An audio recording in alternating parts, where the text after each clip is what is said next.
Welcome everyone to the Dragon Cast. We are back once again on my channel. I'm Hail Zeon, of course, and with me I have Miss Mozilla Vulpix.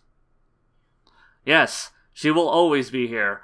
Unless, I don't know, something horrible happens to her and she is just... God forbid. Let's not talk about hypothetical terrible scenarios. Right. So yeah. We're back with another episode. We are doing 4 episodes as per usual, and we are doing this is the Namu versus Goku fight and the 3 episodes that comprise the Goku versus Jackie Chun fight, which is really cool because that means we actually, which I'm pretty sure will be a very rare occasion, end one of these podcasts at the end of an arc. So At the end of the podcast, we could just kind of talk about the arc as a whole. So that's cool. Yeah. It's like literally, it's gonna be like next episode. We're gonna like just go straight into the Red Ribbon Army. It's like, oh, that's great. Like my god, I get to talk about the Red Ribbon Army finally. Yay. Oh wow, I have to talk about the Red Ribbon Army. Huh. Still don't really have opinions on that. That could be interesting. Oh man, I have so many. Actually, I think I have so many opinions, but I won't know until I actually get there. But yeah, I just know that I love the Red Ribbon Army, and I hope I'll have as much to talk about that I think I will. But yeah, so the first episode of this batch, I love the way the last episode, like last time on Dragon Ball thing starts off, the recap, there we go, where it's just like this... Oh yeah. Yeah, it's just like this really cool montage of just like music and montage of just like the different fights that have happened up until this point, leading up to like Goku versus Namu. And we get into the episode and... oh man, this episode's ugly. Once again, okay, alright, I guess that is the thing. Once again, I really do not notice this. Like, I really don't notice the animation in Dragon Ball. And I know that's weird, but maybe I just haven't watched the anime enough. But, like, I don't know if an episode looks good or bad. Oh man, like, this one really kind of was just like, especially because, like, the last episodes we watched I thought were fairly good across the board, if I remember correctly. But yeah, as soon as especially seeing the recap and seeing how well drawn the last few episodes were, and then getting to this one, I was just like, oh no, this is an Ebisawa episode. I don't even need to look this up. It's an Ebisawa episode, and I looked it up, of course, and yeah, it's an his style is so distinct that I can always just pick him out, and not for good reasons. All I can notice is sometimes Goku's eyes are differently sized, differently proportioned, depending on his head, compared to his head. That's all I can ever really notice, and I can't nail it down to anything. So, okay, if it's an Ebisawa episode, I'll take your word for it. Yeah, no, it was just one of those things, just the way he draws, arms and stuff, just the way he, does character proportions. It's weird, and it's a very specific thing to his style. Even whenever he gets into, Dragon Ball Z, he's, the triangle guy by that point, is what he's known as. But, he has, this weird way of just drawing characters' bodies, in their proportions and stuff, and, yeah, just... It always just looks odd most of the time. I know he didn't do this entire episode, but yeah, a lot of this episode just kind of is his style permeates the majority of it. Wait, what do you mean he didn't do the entire episode? Isn't it? Wasn't he the supervisor? Well, I mean, he wasn't the key. He didn't key animate everything. He's one of okay. Well, he's he is both the supervisor, and he is one of the 3 key animators. Right, yeah, because it's if he's the supervisor, then generally you'd assume the entire episode would, because correct it all to have his style. Even if he's got, even if he's got good people working under him, it's with the same thing with Uchiyama and Shida, where it's I'm sure he still has those kind of traits. And I think later on we've got in Super, I remember there was an episode I think AJ was talking about, there was Yashima did an episode, and then there was Higashida who did some animation, but then the animation all looks it all still looks like Yashima because he's correcting it all. So yeah. Yeah, I mean, I'm sure a lot of this is his corrections and stuff, because I doubt everyone's gonna have his distinct look. But man, whoever put that guy on corrections. It was just, there's something about, anyhow, he could do it, they could do it quickly, and him and Uchiyama were the people to fall back on to make sure that the production still functioned, pretty much. Yeah, I mean, I understand their existence, but man, I don't appreciate their styles at all. Alright, well, anyhow, on to the actual episode, and, the fight begins, and we find out Namu was legitimately strong. Like we didn't really get that feel from him. Like he felt fairly average as a martial artist in his fight against Lanfan.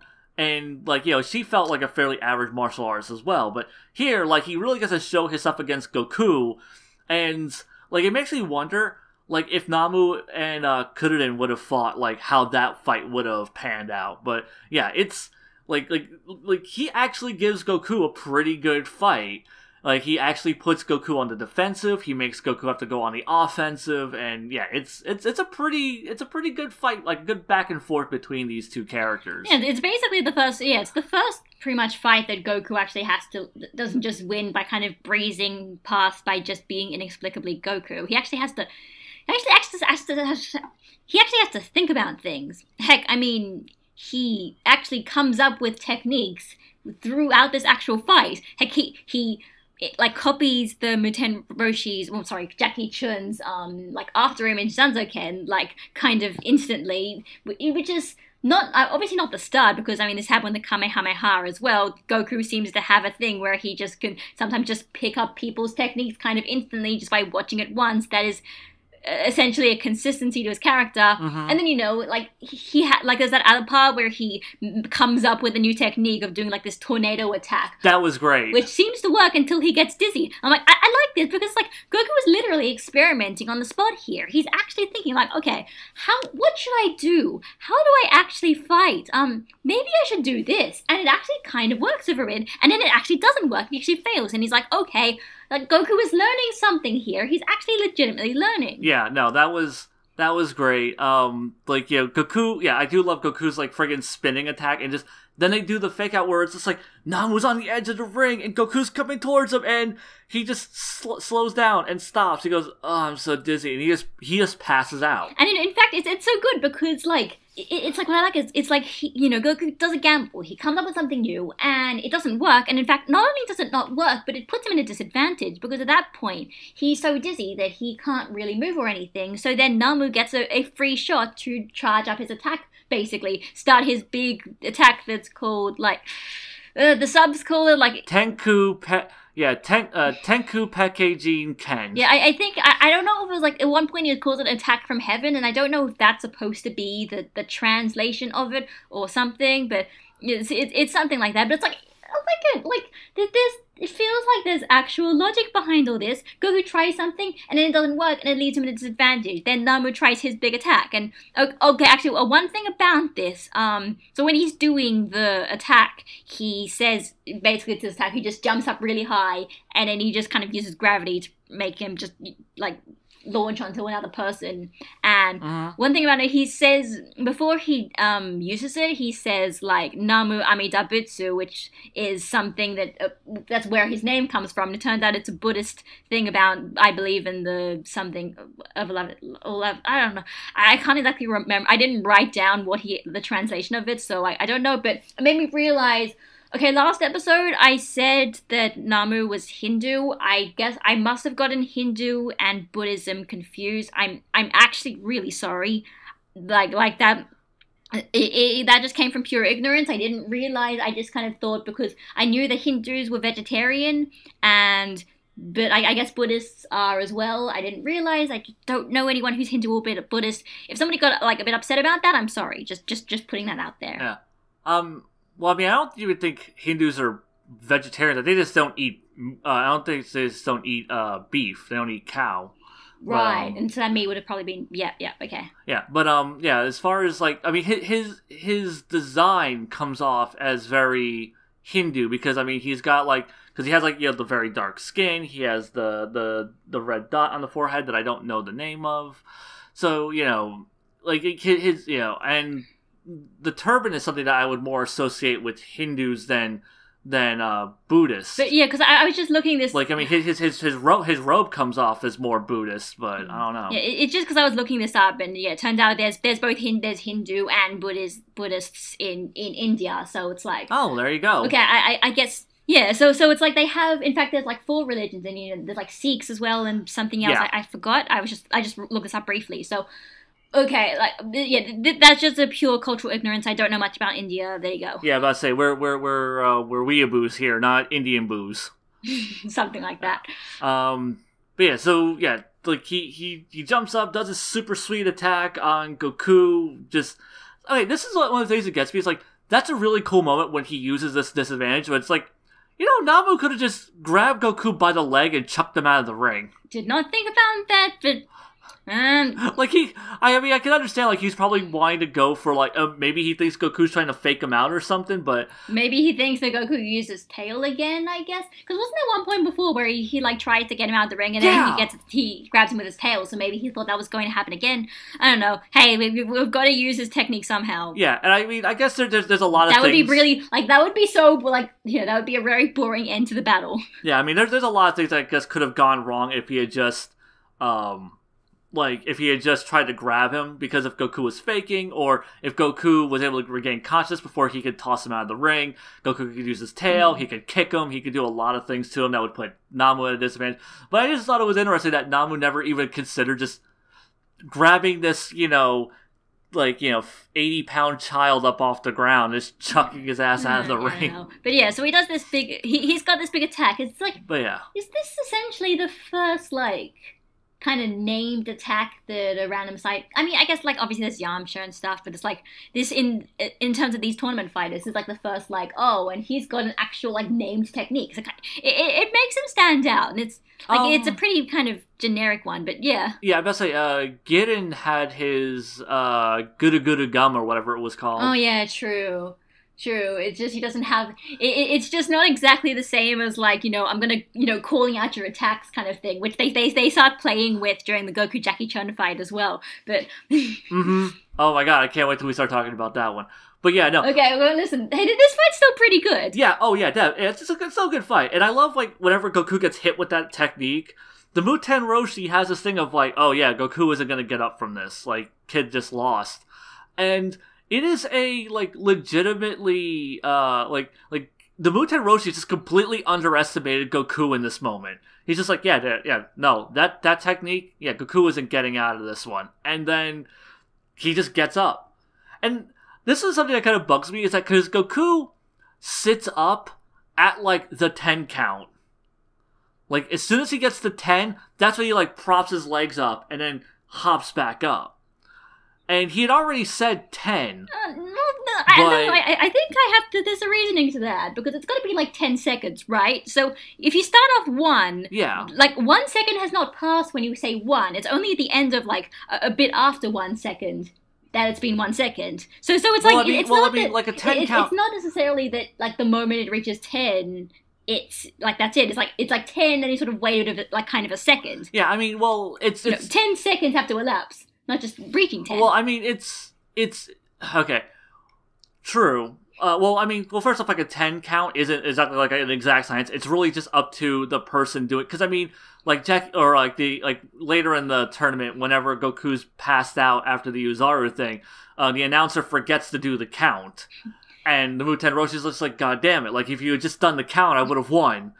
And honestly though... Yeah, he's kind of negligent that way. Yeah. Honestly though, really, if... he should have been doing the 10 count when Goku passed out from being dizzy. Because Goku was on the ground for a lot longer than 10 seconds. I mean... If you really want to get technical on that. So really, this is a situation where Goku really should have actually lost this match. Kind of like how Jackie Chun should have lost the match with Kudorin for walking out of the ring early. I love how you're doing, you're going, it's the pure, technical specifics of basically a gag tournament. Oh yeah, I mean, I get it as a gag term, but this honestly, this is something I was about to bring up, is it kind of reminds me how, Duelist Kingdom and Yu-Gi-Oh! How the rules kind of were fast and loose because they didn't really have set rules. The story wasn't taking itself seriously enough back then. And so the rules were just kind of whatever the author kind of felt like and just felt like doing at that moment. So yeah, no, it's just really that thing. I guess you could say the first rule is there are no rules. Oh, yes. So yeah, I love Goku. You know I was making a Dragon Ball Evolution reference, right? Oh no, I know I've heard that I knew I heard that quote somewhere. and I couldn't remember where it was from. And the first rule is there is I don't know why this is giving me so much like pleasure in making Dragon Ball Evolution references, but it seems like that keeps happening. I mean, I like to do it to Aggro because he hates that movie. Like, he was hammered when he saw it, and he still had a miserable time. I have no problem with it. I think it's schlocky fun. It's a garbage movie, but it's a fun garbage movie to watch. Alright, I'll remember I can't torture you by doing Evolution quotes. Alright. But... Oh, no. I kind of adore Evolution for its horrible crappiness. Okay, but yeah, this is the idea that Namu actually... he does this big attack. I feel like this is basically just like Goku in a nutshell. It's like, Namu does this big attack, and he's like, listen, this is a big attack. And he's like, no, if somebody gets hit by it, they won't be able to recover for 10 days. And everyone's like, oh, wow, there's no way Goku will survive it. And Goku does. And they're like, wait, how did you do that? And Goku's kind of like, I've got no idea what you're talking about. Although in this case, it's actually not too bad because... Or at least Namu kind of guesses that, like, maybe he was kind of a bit sort of off on his placing. Like, it wasn't like he kind of almost missed in a way, and that's why it didn't work. But still, like, Goku just kind of inexplicably being able to brush off people's attacks because he's Goku was pretty much half of Dragon Ball. Oh, yeah. I mean, because this is like, in early Dragon Ball where Goku doesn't have a whole lot of legitimate challenges. Even when we get to, like, the early Red Ribbon Army stuff, he is just kind of sweeping his way through there until Tao Pai Pai shows up. Yeah. Oh yeah, no, it's especially the Red Ribbon Army. Especially the Red Ribbon Army. That is very much like, okay, cool. Hey, I beat that guy. Yada yada yada. Luckily, we do get the Tao stuff, but yeah, but it's just like it's like one of those examples. Every time it happens, it's like, okay. Oh, yeah, this is happening again. But yeah, that is like Goku, though, just kind of brushing off attacks. It's what he does in early Dragon Ball, at least. Because, that was always the joke. It's just like, Goku is just this invincible little child. So, I feel it works for Goku in early Dragon Ball. Like, once Dragon Ball starts becoming a more serious story, and it starts being more about the tension and the battles and the fate of the world, you can't do that with Goku, obviously.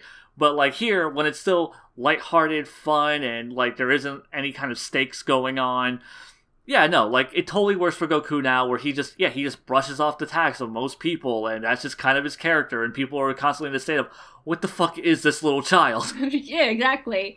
And although I actually do have to say, though, the invincible child thing starts getting actually, like, really, really good, like, in the sort of Buu Saga, where it's kind of, like, not only is it like you kind of expect these children to be invincible, but you also know in great dramatic in great graphic detail exactly why these kids are invincible, and it's like it actually just makes it even better. But that's just another thing. But yeah. So after that, but then it's like Namu's just like, okay, well, that technique didn't really work last time, but I'm gonna do it this time, and this time it won't fail. So he does it again, except now Goku is up and he decides, hey, look, Namu is jumping really high. I can do it as well. Yeah, no, that was a really dumb thing on Namu's part. Like, to be like, I'll just do it again. Like, I didn't hit him right on this time, but I'll do it this time. Even though now he's awake and in a way more, or he's in a way less vulnerable position. And, like, I want to point out something interesting is that, like, Namu, like, because, like, we were talking about how, like, how Goku and Kuririn, like, they pass, like, the boundaries of human limitations and stuff. But, like, Namu seems to be, like, on that same level of, like, I wonder what kind of stuff he's done to get as strong as he... Because, like, when he leaps, I mean, he leaps almost about as high as Goku and Kuririn do. He was... I'm just trying to think of, like, a Namu version of something that the Muten Roshi did, but I can't think of one. He's delivering carrots. I don't know. But, I do like the one part where... like Namu's in the air, and then he's when he suddenly realizes that Goku's just like suddenly jumping up and is now above him, like the music just suddenly cuts off. Yes, like, oh. Yes, that was such a great little audio cue. I love this, like, because it's doing like the dun dun, because I think it was like the dun dun dun dun dun. And then, like, Goku is just, like, right next to him. He's just like, huh? And the music cuts off. Yeah, I love that little gag. Yeah, and that's like one of the things that, like, anime has an advantage over as opposed to, like, manga, is that, like, you can do, like, little audio cue gags like that. Namu hits the arena, Goku kicks his ass out, and... Yeah, like, I actually, honestly, I liked it's like Namu's out. The way that Goku won. It's like, once again, Goku actually had to think on his feet here, and even if he wasn't necessarily intending for this like strategy to work, like he had a strategy. He's like, okay, so like he basically realizes that Namu has a weakness with this technique because like if he's in the air, he's kind of completely vulnerable. So he's like, okay, so I'm going to jump and then I'm going to land on the ground before him, and then that means that he's going to still be in the air, and then he'll be vulnerable, and I'll just kick him out of bounds. I'm like, that's a smart idea, smart idea, Goku. Good one. Yeah, it was good stuff. That whole fight was pretty damn good, especially considering like what the last few fights have been. Yeah, this one really like steps it up a good notch, and it's just a good fight. I like it. Then like they kind of wrap up Namu's story arc, because that's the thing with Namu is just like he's one of the few characters who ever shows up in the Tenkaichi Budokai where you're like, man, like I don't want Goku to beat this guy. Like this guy actually has like a legitimate reason to be here, and Goku has no context for like why he's in this tournament. Like it kind of makes you wonder. I was just thinking. I'm kind of surprised. They didn't actually have any sort of connection there. Like he doesn't tell Goku. Yeah, no. Why he needs to win so desperately. Like I'm actually kind of surprised. Maybe because he thought if Goku knew, then Goku would maybe this is not the right time for Goku to be conflicted over whether he should win a tournament or not. Like he's only just gone to the tournament. Maybe we shouldn't be making things too heavy for him, but still. Yeah, and I mean, also I feel like from Namu's perspective, it's kind of a thing of, oh, well, I don't want to, like, I don't want anyone to feel sorry for me. This is me taking care of my business, my people, my culture, and, because if he did tell Goku, what if Goku were tempted to, throw the match? Would Namu be okay with winning a match that he didn't earn the victory to? I guess it depends on how much of a martial artist he is. Yeah, I mean, he doesn't come off as much of a martial artist, but he does feel like a person who has, I don't know, I guess honor. Like, I feel like maybe it's just me reading way too much into a character who doesn't have enough development to him, but yeah, he feels like he comes off as a guy who like wouldn't want like a handout. I mean, yeah, I could imagine him having honor. I mean, he does like give a hand to Goku when they shake hands, being like that was a good fight. Yeah, oh, that was great too. Like at the end of the fight, like he puts his hand out and Goku just kind of smiles, like, yeah, that was a great fight, and like Goku's like really excited, that he had like this great fight with Namu, and yeah, that was a really good moment. I almost forgot about that. Thank you for reminding me. That was good stuff. See, it's in my notes. So. Yeah, I forgot to fucking write that one down. But yeah, that was a great little moment. Like Namu getting to pay his respects to Goku was great stuff. Then like the Muten Roshi comes in and it's just like, oh, by the way, here's a capsule. You can fill this with as much water as you want. Water's free here. Go save your people.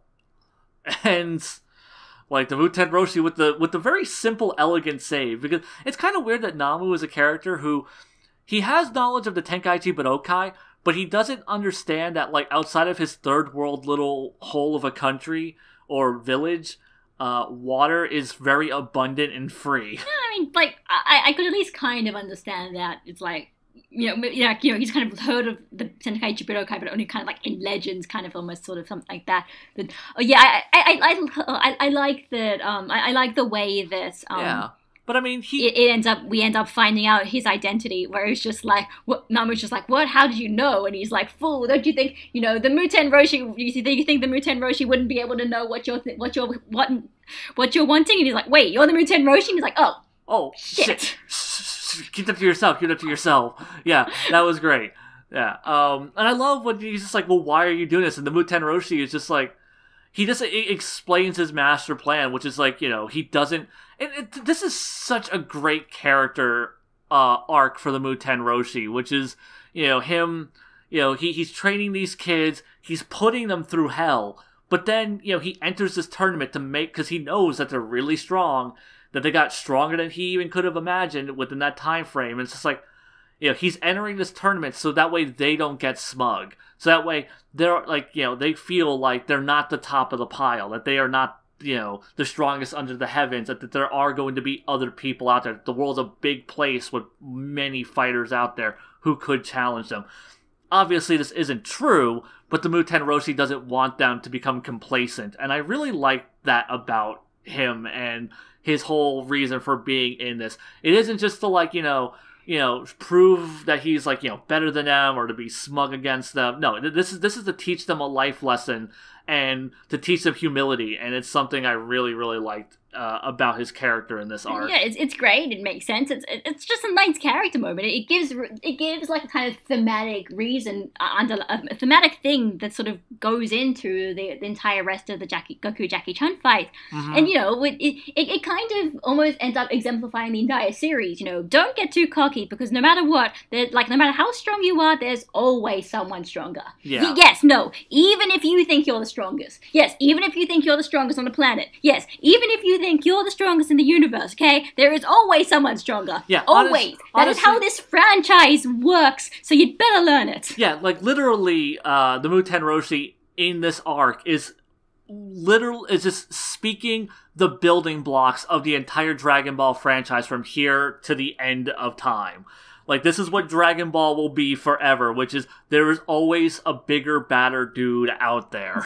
And I just wrote on my notes here, I'm like, really, Goten and Trunks probably never had that lesson drilled into them, so no wonder they ended up the way they did. A bunch of lazy sacks of shit. Then again, I mean, they got their ass... Pretty much, yeah. They get their asses kicked by Majin Buu. They get their... But the problem with that was that they could have beaten Majin Buu. Like, they were actually stronger than him. They just happened to defuse the wrong moment. True.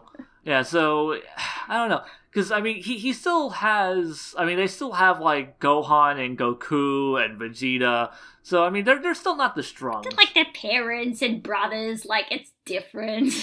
It's not these mysterious... Right, I mean, I don't know. Like, this is just a random throwaway thing that I wrote down when I was watching this episode. But I'm like, because, like, they already pretty much start off as Super Saiyans. Yeah, like, no one probably did give them that whole thing of, like... Yeah, because I can see why they would become complacent. Because they never had that kind of life lesson. And, kids are always expect their parents and their older siblings to be stronger than them, so it's not a big deal to them that their parents and siblings are stronger than them. Exactly. So there you go, some interesting Goten and Trunks character analysis there. Yeah, the only character analysis one could possibly make about Goten. Goten joke number 28, okay. Yeah. So yeah, Namu tricks Yamcha. Oh yeah, that was... And that's how this episode pretty much ends. That was fun. Which is a great little... Yeah, that was a great little, like, misdirect for Yamcha. He's just like, oh shit, that's the Muten Roshi. That means you're not the Muten Roshi. I told you I wasn't the Muten Roshi. And he's just like, well, shit. And then he like, goes up to Goku. It's just like, guys, never mind. I was wrong. That's not the Muten Roshi. Yeah. Oh yeah, but yeah, that's pretty much the episode. The only other thing I was mentioning is that, so there's this one point when Roshi is leaving, where Roshi's walking away from Namu, and they do this weird kind of this weird sort of zoom out on Namu, which I think is supposed to sort of represent Roshi sort of like walking away from him step by step. So it's just like kind of like bit by bit, it just like zooms out and then stops and zooms out and stops, and it's sort of like, I feel like it's supposed to represent his point of view, but I just found it very kind of odd, especially because like, from Roshi's, it's not really from Roshi's point of view, because from Roshi's point of view, he's walking away from him, so, I don't know, random framing idea thing. Next episode is the start. Yes, Goku it is it. Fight. The hype, starting. The hype is real, people. Oh, yes. Oh my god. Hype is real. Oh my god. We really like the fight, okay? Yeah, no, this is one of my all-time favorite fights in all of Dragon Ball. This is such a good fight, and it's a good length. It isn't padded out with a ton of filler. It's just good rock solid action comedy Dragon Ball goodness. And I love how this episode even starts off with like it's just like, Goku, do you think that you're gonna win? Like, how do you think you're gonna do in this match? I don't know. I'm just gonna go as hard as I can go. It's like that. There you go. Like, Goku has like no clue. Like, and that's once again Goku's character. He's just, he has no clue who he can beat or like how, like, what if he can overcome every single challenge. He's not smug enough to think that, yeah, I'm gonna take this guy out. No, he looks at his opponents and goes, I might lose this one, but I'm gonna give it my all. And that's such a Goku. I love it. And of course, and yet they still also manage to tie it into basically the gag that the announcer is wanting these, big comprehensive, kind of interesting things, but Yeah. Goku gives Oh, like yeah, one he- sentence, and Roshi's like asleep, and he's like, "Oh well, never mind then. Let's go to the fight." Like the ring announcer here is wanting them to go full on WrestleMania, cut a promo. I'm gonna wreck this guy. I'm gonna destroy him. Ooh yeah, Son Goku. I'm gonna snap you like a Slim Jim. But like no, That was the- he like That was like that was traumatizing. Hearing like yeah, just like that's clearly what he's expecting. He's expecting the smack talk, and he doesn't get that. And then the fight begins, and Jackie Chun really early on just kicks Goku out of the fucking arena. Just kicks him and sends him flying, and he's just like, huh. Man, I thought this kid was gonna give me a way harder time, but I guess not. And like he's really smug and assured in his victory, and then you just see, oh my god, is it? No way! And here comes Goku with his helicopter tailspin, just flying his way back into the arena. To everybody who says early Dragon Ball isn't a gag manga, and you see this scene, you need to reevaluate your definition of a gag manga. This is a little monkey boy spinning his tail fast enough to be a propeller, which, physics-wise is just fucking impossible, to elevate himself and propel himself back into the arena. I was gonna say, if you're gonna talk about physics that are like gag physics, I'm just thinking one point in the 22nd Budokai where Krillin like inflates himself to slow his descent, and I'm like, that makes no sense.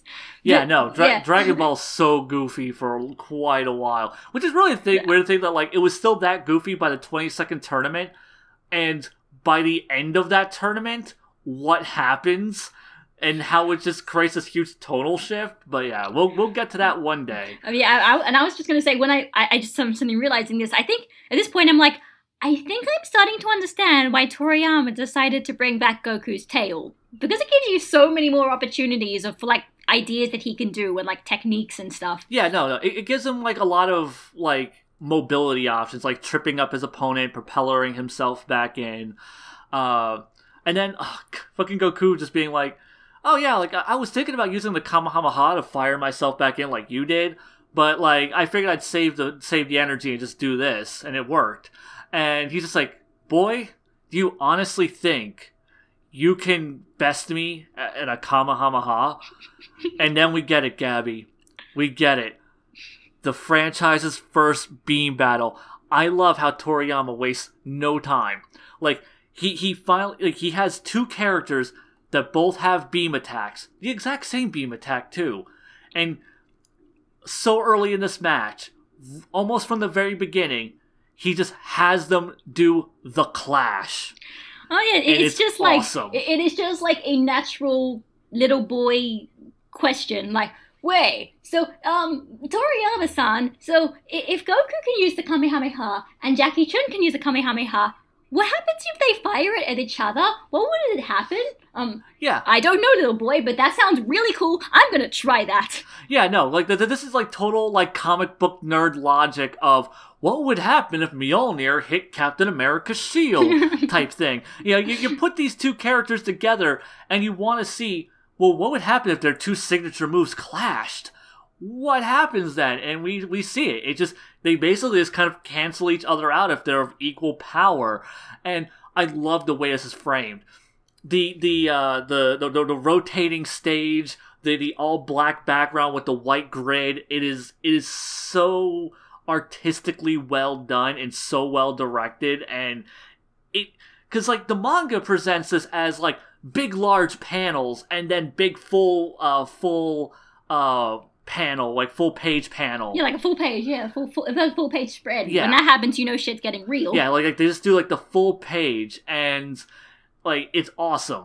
And so like to try and give it that same weight, they, yeah, like the background goes completely black. The arena becomes just a white grid, and the camera is rotating around them, and you see this great image of just how they're clashing with the energy ball in the center, and their two beams connecting and them at opposite ends, and the anime really delivers on that moment so well, and I love it so much. It is, beam battles are so good until Super happened. But up until then, beam battles were so good. I don't even know which thing I was talking about, but yeah, no, it's fun, and it's like so it's like the question. So what would happen if they hit each other? What would they do? And I guess in this case, Toriyama's answer is they kind of just sort of explode. There's no like one is stronger than the other and it'll push the other away or whatever. Yeah. Fair, or in this case it's because they're equally matched, so they explode. Yeah. Why not? Yeah, no, that was. I'm not going to tell him, hey, your magical beam attack physics are weird. Like, I'm not. Yeah, whatever, fine. No, it's ridiculous. Yeah, that would be ridiculous. No, but it's a great moment. I love it, and then that just leads to like the Muten Roshi being like, oh shit, I underestimated this kid even more. Like that's great. Like because he feels like okay, Goku's really strong. Like Kudra is strong. Goku is really strong. But it's only now that he's really getting the full gauge of Goku's power.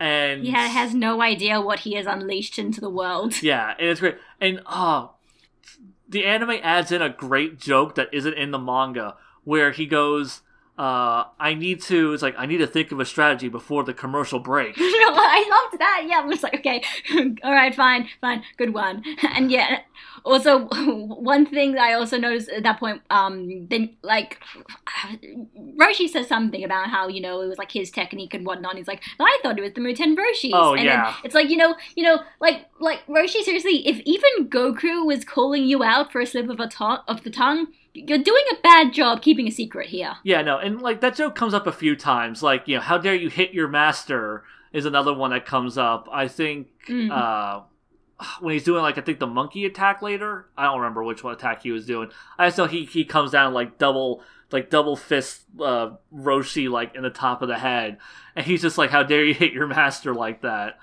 But yeah, no, like the Muten Roshi has a few goofs here and there when dealing with Goku, and he has a few slips of the tongue. But then we get the Zanzo-ken battle, where the after image technique, where they're just doing that back and forth to each other. Yeah, and it's like and it's fun because like it's gradual. It's like, well, not gradual within like around 2 minutes, but it's escalation. It's like we saw a Zanzo-ken, and now then Roshi does a Zanzo-ken, and then another Zanzo-ken before he attacks, and then Goku's like, well, okay, if you can do more than one then. And so then he ends up doing them, and then he's like you think he's going to copy it, and it's like, okay, then he's going to do a double one, and then Roshi's going to counterattack, but then he actually says, no, actually, I did a triple Zanzo-ken. And so, like, the third one catches even Roshi off guard, and then Goku manages to beat him. And so it's like, at this point, in fact, this happens a lot later on. I think the idea is sort of like Goku's sort of thing in this tournament is that he's just basically been copying everybody's techniques, and I think both the manga and the subs in the anime have been sort of saying use the phrase like monkey see, monkey do, and it makes me wonder like is that why Goku, like Toriyama wrote Goku to be copying all these techniques? Like, is that a phrase in Japanese? And so he's also like, if Goku was a monkey, then that means he can also just copy things because monkey see, monkey do? Huh. I don't know. I think that's probably more of a coincidence. This makes me wonder about Sung Wukong. If Sung Wukong is anything like that, like if he copied techniques as well. Yeah, I don't know. Like I don't know if people if they had techniques in Journey to the West. Once again, I do need to read that. I'm going to try at one point. What? One day you'll read that, and then you can tell me, because I'm not going to read that. That's way too much book. Exactly. But yeah, so maybe I'll just read bits of it. I don't know. So yeah, like this then transitions into the Muten Roshi being like, "Oh, okay, like this kid's good, but I'll just do a technique that he just can't copy." Yeah, exactly. And then he breaks out his Suiken, his drunken fist, and man, a thing that proves to you that Toriyama has definitely been watching Jackie Chan movies. Yes. Yeah, because I mean, it's already like obvious from what was it? It's obvious from the name Jackie Chun, Jackie Chan. But now he is literally doing the drunken fist. He is doing, the legend, like the drunken master thing, referencing that movie. And that whole thing is great. And like Goku doesn't know how to deal with it because it's he's never been drunk. He doesn't even know how to do this technique. so you didn't have a frame of reference for it. Yeah, that's what I like. It's like it is a logical conclusion from the last clash that they had, where it was like Goku manages to beat Roshi at his own game by copying his technique. So Roshi's like, well, if Goku can copy techniques, yeah, I'll give him a technique that he doesn't have experience for, so he can't copy. It's like, is this not just... I thought that a lot of the time that this... When I remember this fight, I thought sometimes it was just kind of random attacks being thrown out for no reason, but sometimes there is a logic here. There's a reason why it's going for... Like, it's progressing. Yeah. That's it. As you just said, yeah, there's a good logical progression. Yeah, and the fight just keeps building on itself. It builds on itself in really strong, logical ways, and it's one of the things that makes it such a good fight, because it's a fairly tight fight. Like it doesn't overstay its welcome, and it each event kind of leads to the next event within the fight, in the structure of the fight. And fun little side fact. Okay, so. By this point in Dragon Ball, I didn't really watch Dragon Ball on television for the most part. I watched it mostly on VHS, so I was watching it uncut before it was airing on TV. So I didn't see a lot of these episodes on television, but I did see the Muten Roshi and Jackie Chun, or the Jackie Chun and Goku fight, just because it's such a great fight, and I was like, oh, it's gonna be on TV. Yeah, I'll watch it. I have the VHS right there, but I'm gonna go watch this fight again. And while watching it, the censorship for the Drunken Fist is hilarious.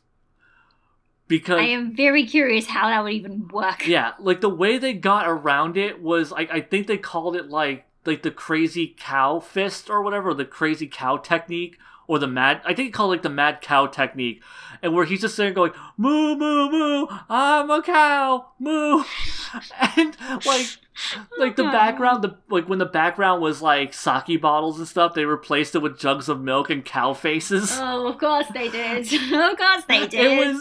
It was the goofiest shit, and I found it so funny. Sometimes I find censorship more entertaining than the original intent, just because of wow, that's what you guys had to do to get around that. That was amazing. Well, yeah, it doesn't make sense in the context, because Goku could probably still imitate a mad cow and this whatever. But yeah, it's so leading on to how this all kind of ties together, because it's okay, so what are you going to do then, Goku? You can't copy this technique. So then Goku's like, well, fine then, I'll do a technique that I can do that is kind of similar to it, and he pulls out actually, in the manga, he actually pulls out two things, but in the manga, he actually starts off by doing a mad dog attack, which, yeah, he pretends to be a mad dog, and calls it... There's a joke in the manga that Viz kind of translated it, but didn't translate the punchline properly, so I don't really understand what the joke was. And that he calls it Kyoken, and apparently Goku, the name is wrong somehow, and I don't know how. But that's just one thing in the manga. In the anime, then Goku just does the monkey Ken. He pretends to be a monkey because he acts like a monkey because he's a monkey. It works. Yeah.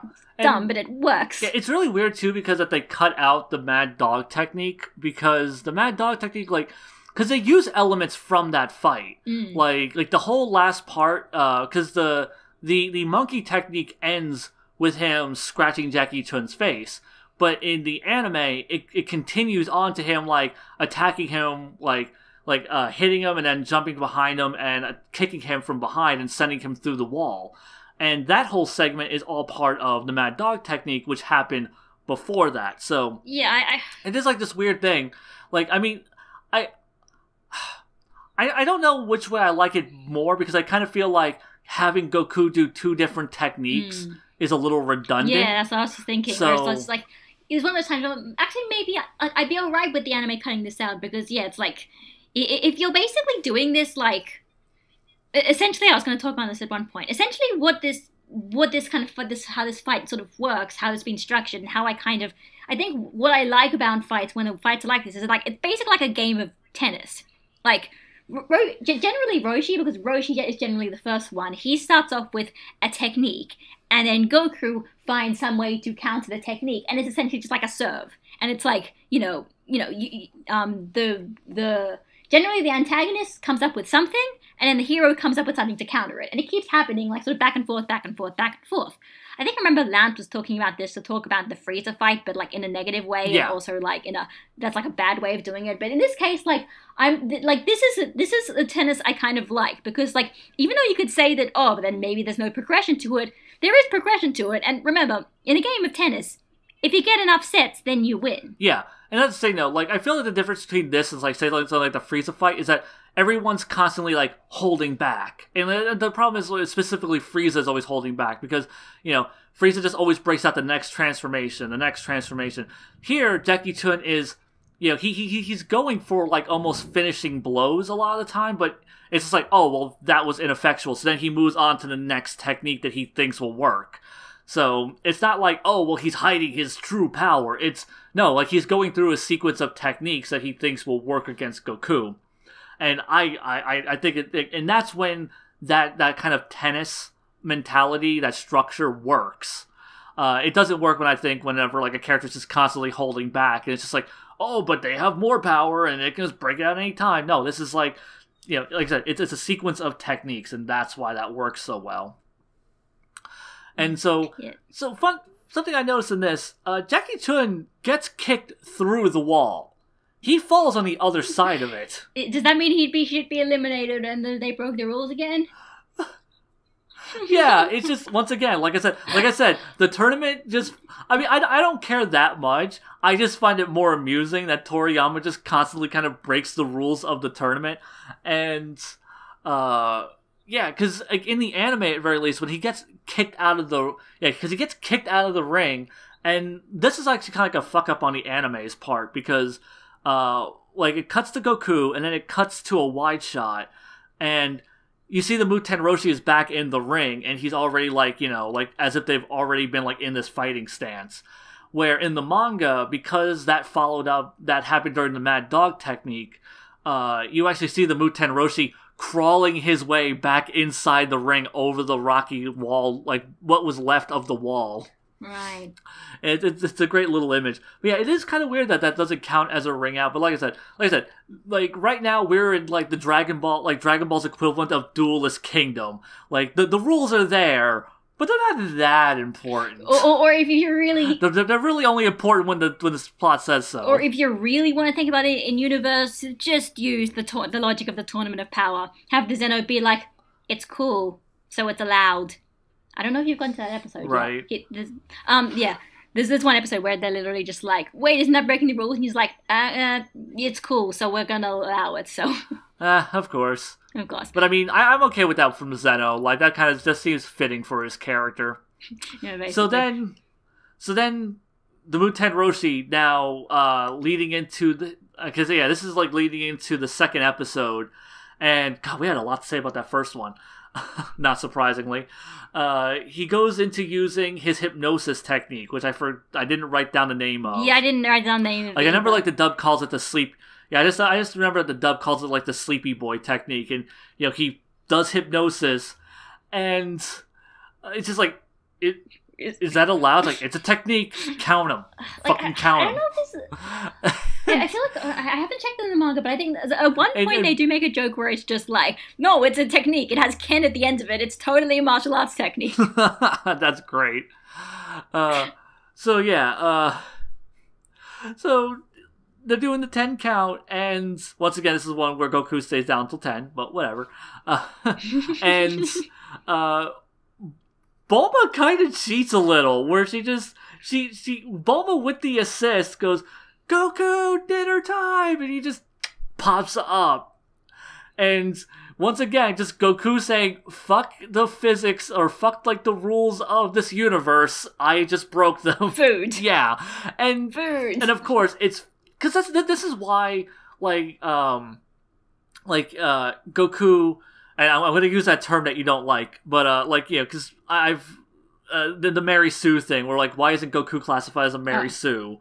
And because when Goku does things like this, it's always for gag purposes. It's never to be taken seriously. And this is why I think Goku gets, like, a free pass, where I think, like, other characters who kind of break the rules of certain shows, I wouldn't give a free pass to. Like, I'm usually really strict. I mean, the thing but I mean, Goku's not breaking any rules because there are no rules here. Like, it's just we don't have any consistent in-universe logic that Toriyama has established that hypnosis works under. Like, well, no, it's not breaking anything. Well, no, it's just because the Muten Roshi explicitly states like he won't wake up until I tell him to, and then because of Goku's pure love of food, like, because Goku's able to get out of it on his, well, technically kind of on his own. But yeah, the reason I feel like he gets through this technique is because it is played as a gag purpose. Goku was hypnotized and he was made to fall asleep, but his desire for food, it's a gag. And this is one of those things where I feel like gags shouldn't be taken so seriously in the greater Dragon Ball continuity and stuff. But yeah, that was just like my 2 cents on that. And then we get... Are you going to start telling that Goku should be disqualified as well because Bulma helped him? I mean, it's just someone yelling in the crowd. I mean, it is technically Goku getting the assist from Bulma. If Bulma did not intervene in that fight, yeah, Goku would have lost it, definitely. And yeah, that's...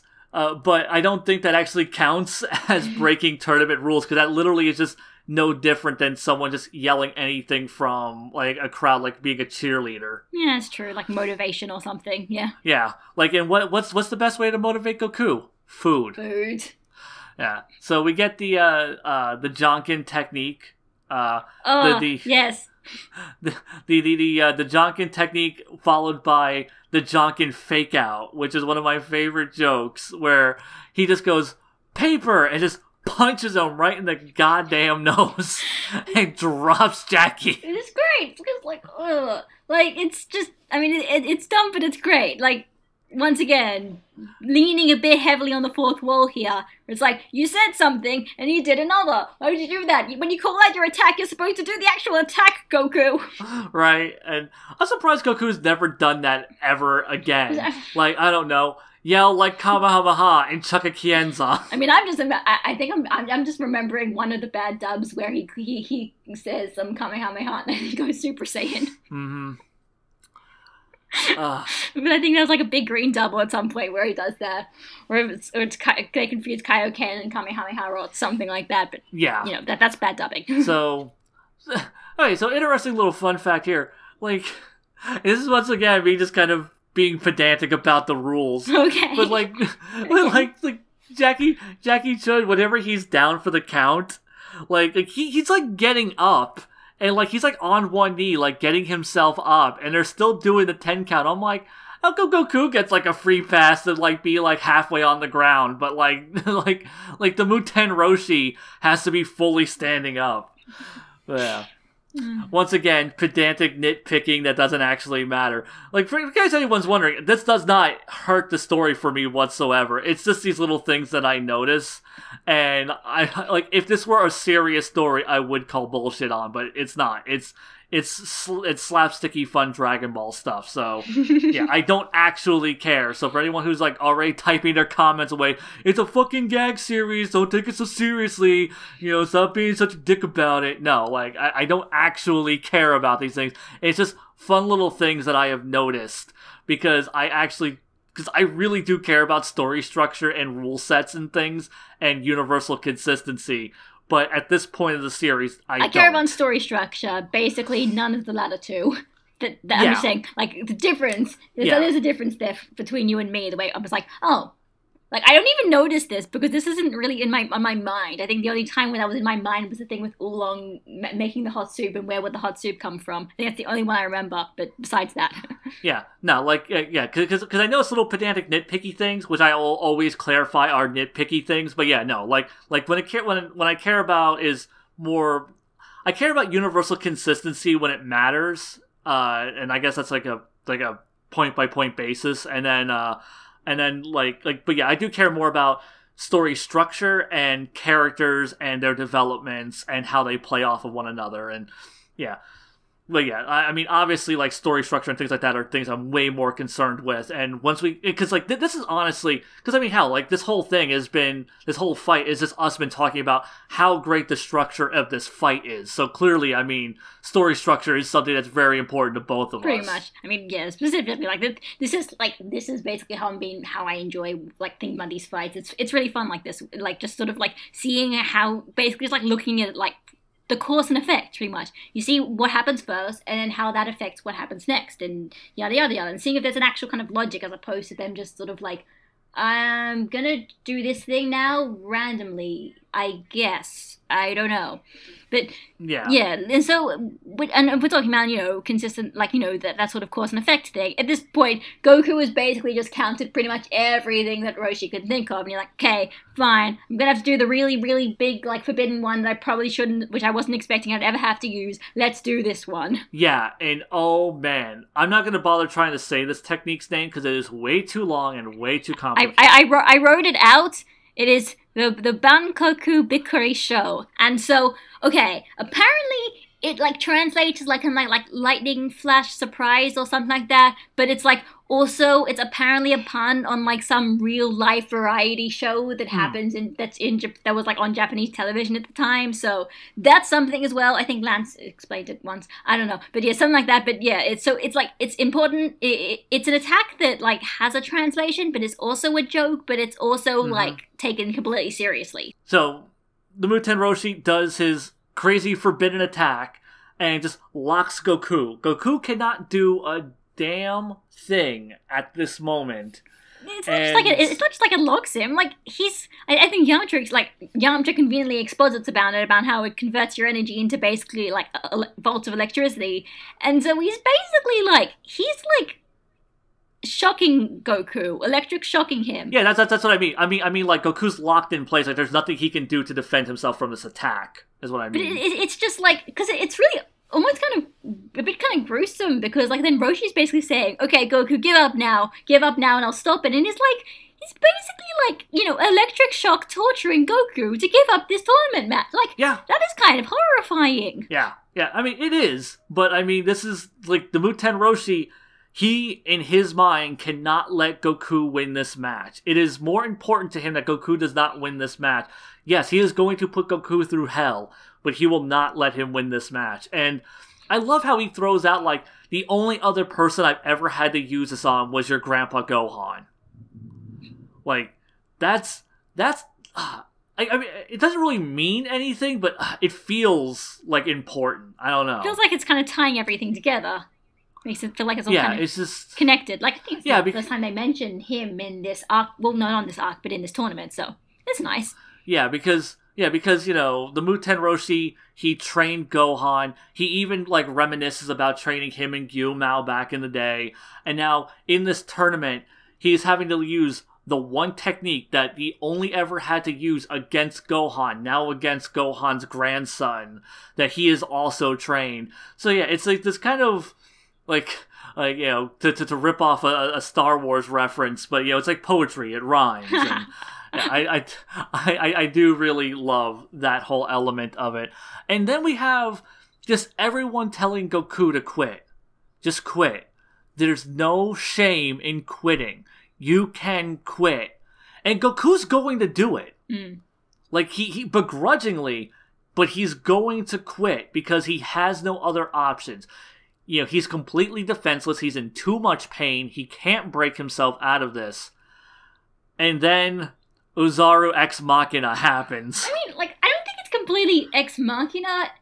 Just realize, like, it, because, I mean, first of all, his tail grew back, and it's like, surely there was another reason, like, there's probably a reason for that. The other reason is, like, at one point, I can't remember if the manga has this, but the anime, they mention it at one point, the anime is mentioning that, you know, they've been fighting for so long, and now, like, the sun is starting to set a bit. So it's like... Oh, yeah. Oh, so they're kind of, like, they are kind of establishing this. Like okay, it's still a bit kind of, like, really overly convenient, but, like, they're at least establishing it beforehand. Like, if the sun is sinking down a little bit, like, of course you might be able to see the moon. Oh, no. I mean, obviously the convenience part is that it happens to be a full moon, but yeah. That's what I'm saying. That's why I'm saying it's Uzaru Ex Machina, because it just so happens that on this night like, you know, on this day where, like, the moon, like, you know, everything tied in just perfectly, because it happens just in time. The moon becomes just visible just in time. A split second before Goku is about to forfeit the fight, keeping him from forfeiting the match. And, I mean, it's a great swerve, because I know the first time I watched this, I was just like, oh shit, like, is this how this is going to end? But, like, I had it on VHS, so I'm like, there's another episode. Oh. Where's this gonna go? How is he gonna get out of this? And I had no fucking clue. So when he looks at the moon, and he just Uzaru's out, holy shit! Oh my god. Yeah, so, like, the return of the Uzaru, like I said, I mean, it is, like, Uzaru Ex Machina, because the crazy coincidence that it happened when it did, and on this day, and just how everything is perfectly lined up, because I think this is even more of a coincidence than when it happened in the Pilaf arc. And I was going to say, and also, like, this is, it is once again another random, very convenient contrivance that happens to Goku or Krillin, so they can win at this point, but at this point, it's like half of the arc seems to be full of these. Yeah. That happens, and everyone's in chaos and running away. And the Muten Roshi's just like, I can't run. Like, if I run out of the ring, I'm disqualified, right? he's just stuck in the fucking arena. And then the Muten Roshi, just being awesome, undoes his coat and charges up for the max power Kamehameha, and just launches that sucker out. Like, blinding white light, nobody can see what happened. And then, when the light settles, when the debris settles, all you see is the Muten Roshi, some rubble, and that's it. And that's how what happened to Goku. And they end the episode off with Krillin's traumatized cry of thinking that his best friend is now dead. Yeah. Like, it is this thing, what like... What the hell, Toei? And Toriyama? Yeah. Okay, like, there's cliffhangers, and then there's just, like, cutting on everybody thinking that he's dead. And, like, that is heart-wrenching. Why would you want to hurt people like that? Yeah. And it is, like, yeah, it's such a huge blow, because... like, that episode ending on a point, because the episode ends on everyone, like the Muten Roshi is standing silent, stoically in the ring. Like, you can't gauge his expression. You don't know what he's thinking in this moment. And, Bulma is breaking out in tears. Kuririn is breaking out in tears. Oolong is freaking out. Yamcha is freaking out. Nobody can just fathom, oh my god, this man just killed our friend. And it ends on that note. And it ends, like you said, it ends on Kuririn's torture screams of, Goku! And just, that is the note this episode ends on. And this episode, if I remember correctly, is, something that we don't get with our English releases, is the next episode preview. Oh, yeah, what would that be? Okay, so the next episode preview, and I think I learned this from one of Lance's videos, or maybe one of Danny's, probably one of Lance's. I don't know. I'm sure someone will correct me. I don't know. But I think it was in his DBTV for this arc. Okay, yep. He had stated that the next episode preview was narrated, I think, by Bulma. Oh, God. Which is like one of the very few times where it's not narrated by Goku. And, like, it's this whole thing of, like, is Goku alive? Oh my god, what happened to Goku? Okay, so somebody, I think Toriyama or Toei, they must really enjoy the pain of little boys or something. That is a sick joke. That's not... Can you imagine watching this on television as a child and being like, oh my god, and you have to wait a week. You have to wait a whole fucking week. I mean, thank God the manga was ahead. Like I could just suddenly imagine all the boys coming, like gathering together after the school and being like, wait, what happened to Goku? And someone being like, don't worry, Goku's okay. I've read the manga. They just blew up the moon instead. And everyone's like, oh, honestly, like, no, because that would have been like, oh my god, what happened? Because yeah, no, that would have happened. That would have been like, because it would have been that kid who's just like, oh my god, I can't believe, I think they just killed Goku in Dragon Ball. What the hell's gonna happen? And then, like, his friend goes, oh, no, I've been reading in Shonen Jump. He's alive. They blew up the moon instead. And this like guy going, dude, fucking spoilers. I didn't know that, you dick. This is why we aren't friends. This is why nobody likes you, you dick. Oh, there's actually, like, honestly, there was actually some really fun framing stuff this episode. Like, they did some fun, like, quick, like, kind of rapid sort of intercutting. Like, first between, like, Goku and the moon when he's about to go Zaru, and it just, like, keeps, like, rapidly switching from his perspective to the moon, like, quickly, really, really quickly. And then there's another part where Roshi is, like, firing the Kamehameha, and then at the same time Yamcha's running, being like, Yamcha! Yeah! Like, you know, don't do it! And, like, you know, like, it's just, like, slow cutting, and, like, okay...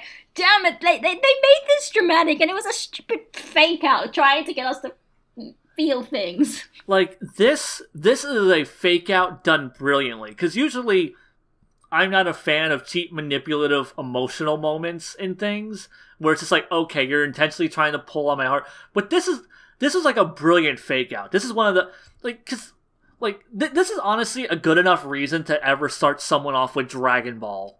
Like, don't show them Z. Don't show them where the series gets to go. Start them with Dragon Ball so that way they can have this experience of the trauma of watching Goku die. And then make them wait a week. Then make them wait a week before you let them read or watch the next episode. You are evil. You are also evil. Ugh. Maybe for me it's just like, I know that this is a fake out, and I know that the next episode he's gonna be fine. And I'm like, no, why would you do that to us? Oh man, they pull those heartstrings hard in this episode, man. And then we get to the next episode, and they're still building it up. They're still going with the fake out. Oh yeah. And then just, like, fucking Bulma is losing her shit, calling him a murderer, just yelling at him belligerently. And he goes, it's just like, the kid's still alive, he's right there. And it's like, what? And you see Goku's naked ass just laying in the rubble. And he goes, well, what happened? He just points up at the sky, and the moon is gone. And which is ridiculous. Like, I mean, in terms of utter ridiculousness of things, I mean, when Goku made the Rabbit Gang go up to the moon, that was pretty ridiculous. And, well, actually, again, now we should probably mention this. So, yeah, the Rabbit Gang were on the moon. What happened to them? According to Toriyama, just so you know, according to Toriyama, they're still floating through space somewhere. Yep. That is... I don't care what Toriyama says. They're dead. But, They are dead. They are dead, and it is Goku's fault. But like, no, why I think it's just, like, ludicrous is because, like, I mean, yeah, it's the moon. Everyone has the moon. The moon is an integral part of the world, and he just destroyed it. Apparently you can do that. Now, it's one of those times where you just suddenly realize, like, so these martial artists aren't just, like, really super strong. Like, they're basically kind of, like... gods. Permanently altering the face of the world. Yeah. Because they're really good at kung fu. Yeah. Like, you know, the announcer immediately starts worrying over the implications over not having a moon. It's like, you know, we can't have any moonlight dinners and whatever, and werewolves can't transform and yada yada. And I'm like, yeah. I mean, Roshi, like, this is kind of a big deal, and you basically just did it to win a tournament match. Well, that to stop Goku from killing people. I will say though, I guess, and I do love how the tournament announcer's reference to werewolves is going to be brought back later on. Oh yeah, no, it was good. I was gonna say, and yeah, it's like in fact the very idea that Jackie Chun just blew up the moon, it's going to come back as a plot point in the next tournament, which is fun. It's like, it gives him actual consequences for this very this very big earth-altering event that he just did to win a tournament. Also, another thing about the start of this episode, so before they find out that Goku was dead, they were about to give the victory to Jackie Chun because Goku was, you know, they thought that Goku had been evaporated, you know. Good thing that killing isn't allowed in most tournaments anymore. Right? That's like one of those things where it's just like, so I was thinking about that. I'm like, see, now who's being pedantic about rules? No. Well, I mean, I don't think, you know, the no killing rule was actually established. Oh yeah, no, it wasn't. But it is kind of weird that that there is go ahead, kill people. Who gives a shit? Exactly. It's like, yeah, no, go kill people to win this tournament. It's like, yeah, it's a good thing that ends up becoming a rule that if you kill them, you're disqualified. Because yeah, we want fights. We don't want murder in our tournament for obvious reasons. Yeah, and just like the Muten Roshi, you know, points out Goku's still alive. Goku gets up. And oh man, I love whenever like they find out that Goku's alive, and just that sigh of relief. Just Bulma's like wiping the tears from her face, and just like she's just so happy, and like that really just goes to show how much these characters have grown. Because I don't know if I could imagine Bulma in the Pilaf arc, like early in the Pilaf arc, caring. I mean, this is the same woman who tried to put a bullet in this kid's head. And here she is in tears, broken up over the fact that she thinks that her friend is dead. I mean, they've got, it's natural. They've gone through a lot together, including that one point where she had to flee for her life because he was trying to kill all of them. That was something. Yeah. Good thing she doesn't hold that against him. Good thing no one holds that grudge against him. And now I'm just realizing. Yeah, no, like Bulma's good. She's just a great character, and yeah, like I said, like this is just me commenting on character growth and just me liking where getting to see these characters go from a bunch of strangers that kind of low key hate each other to people who genuinely love and care about each other and value one another. It's great. Also, if we're gonna talk about stupid nitpicks, so when Goku turns into a giant monkey, very fairly, the audience pretty much just all runs away. But like when they reveal that Goku's still alive, like suddenly a lot of the audience is kind of back. Oh, I didn't even notice that. Obviously I noticed that there's still a crowd. I didn't even think about maybe they came back after like the Muten Roshi fired a giant beam and they were like, "What's this thing? Is the big gorilla man gone? Can we come back to the arena?" I don't know. They can see that the Uzaru is gone, so it's not that big of a deal. They can look and go, "Oh, okay, that giant 8-story monkey is gone. All right, let's go back." Oh yeah, I was just but yeah, and of course we got an extra thing on the Goku dick counter because then Goku comes in completely naked and he's like, "I'm ready, okay, I'm ready to fight him." I was like, no, time out, Goku, put some clothes on, god damn it! Yeah, and then Kuririn swapping out the clothes with him, and he's just like, "So, how long have you been able to turn into that monster? Huh? You don't remember? You don't know?" It's like, I don't... Kuririn, you say a lot of weird things. I like how Kuririn it's just more inquisitive. It's like, so when has that been a thing? And Goku being like, when has what been a thing? Once again, yeah. And leading Krillin on the list of people who never tell Goku that he can turn into a giant monster because, it's okay. he's not going to do it again. Yeah, it's fine. I don't need to tell him about an important part of his own biology. Nope. Well, Krillin does kind of write it off as, well, the moon's, because he even says, the moon's gone, so it's not like it matters anymore. But just because it doesn't matter. In fact, because it doesn't matter anymore, that's probably perhaps the reason why you should be telling him the truth about his own person. Yeah, but then you have to tell him, hey, 12-year-old boy, who we now know is 12 years old and not 14, you killed your grandpa.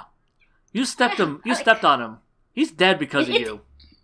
It's I know, and it's I understand it, but it's almost just it's just kind of almost so weird, especially because they never tell him. In fact, they don't know. They literally never tell him. He figures it out on his own, completely independently, because of Vegeta transforming. Do you think Goku might have been a little bit upset that they kept this secret from him for so many years? Clearly he wasn't. When he finds out... Clearly he wasn't. Good thing he wasn't. But the whole, having to fight this Adestain for his life probably made him not think about, oh god, my friends have been lying to me for years. So... Yeah. So, Goku, new outfit, gets into the ring, and him and Jackie are just burnt out. The friggin' Jackie Chun goes for the Kamehameha, and he can't muster one up because he burnt it all out on his max power one. And then Goku is just like, well, I have enough power to do one, and launches one, kicks Jackie out of the arena, and then Jackie, in this amazing Shawn Michael-esque moment, just keeps himself from getting the ring out. And it was awesome. Just kicks his foot into the arena, into the friggin' stone arena, just to hold himself in. And keeping himself from actually touching outside the ring. I bet the physics majors would be having a field day on that one. Oh man, I'm sure, honestly, one of the most frustrating things about like this era of Dragon Ball is when people look at things like oh well, the Muten Roshi was able to blow up the moon, and the moon is this far away. The moon is this far away, and he blew up the moon instantly with the Kamehameha, which means it's way faster than the speed of light. Which means if anyone's able to dodge a Kamehameha back then, they have to be at least 10 times faster than the speed of light. Okay, Zion, I have a kind of a stupid request. I feel like we need to do this 1 point every episode. We have basically been making this joke 1 point every episode. So also, technically, so Roshi blew up the moon, and according to the Science Arc, his power level is 139. That means that anyone whose power level is over 139 is sufficiently able to blow up the moon. Yes, we all know this. This is now an established fact, and if we calculate the amount of force required to blow up the moon, and we make that to power level, that means a single power level is equivalent to this amount of thing. Unless we say that the power level is used an exponential scale, in which case, what the hell is the power to? We need to work out what the power of the exponential is, because that's going to be really important. So, but to do that, we should have to go and now I'll stop. Yeah, it's just it's ridiculously silly, and. Yeah, I mean, people will harken, but I've seen people use that comment before, and it's just like, guys, it's a gag. Like, plus, it's cinematic time. There's so many things wrong with this art. Shut up. Shut up. So, yeah. It's okay, though. I mean, because, like, power scaling nonsense aside, we get to the best part. It is the single best fucking moment in this entire tournament. It's a whole fucking arc. The final showdown. In fact, I mean, just before it happens, we get. I really like that thing that they do. You know, it's like, okay, fine. You know, we're all tired. Techniques out the window. Let's just do this one-on-one, just punching each other.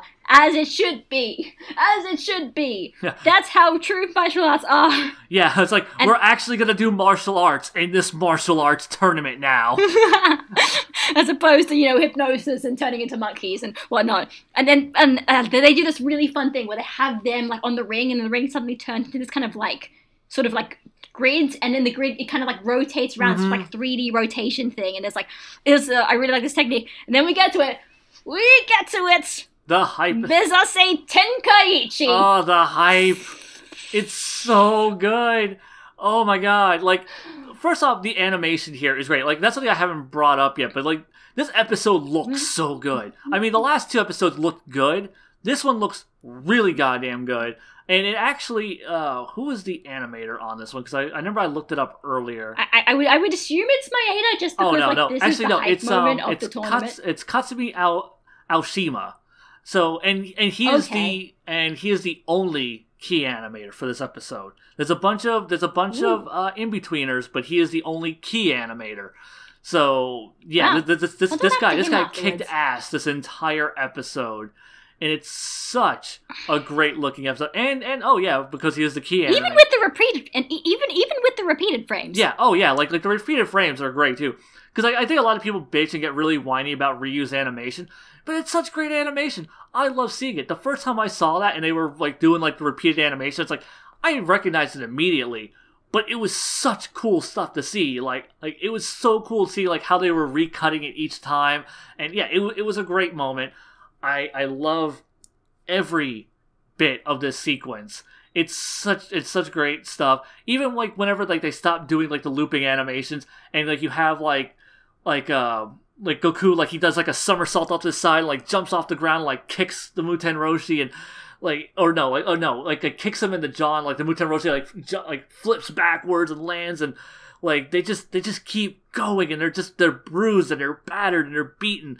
And fun fact, when I first saw this, I saw this dubbed, and so the dubbed version was what I saw the most growing up because I had this on VHS, and when I finally got the season box sets, and I got to see this in Japanese, oh my god, this blew my mind because I never knew. Wait, did they not have the insert song in Japanese in the dub? Okay, so this is the weird thing that Funimation does when you select the Japanese the Japanese track, it doesn't play the songs, like intro songs. No. No. Yeah. So, well, I mean, whenever you pick English audio with Japanese soundtrack, Z does this too.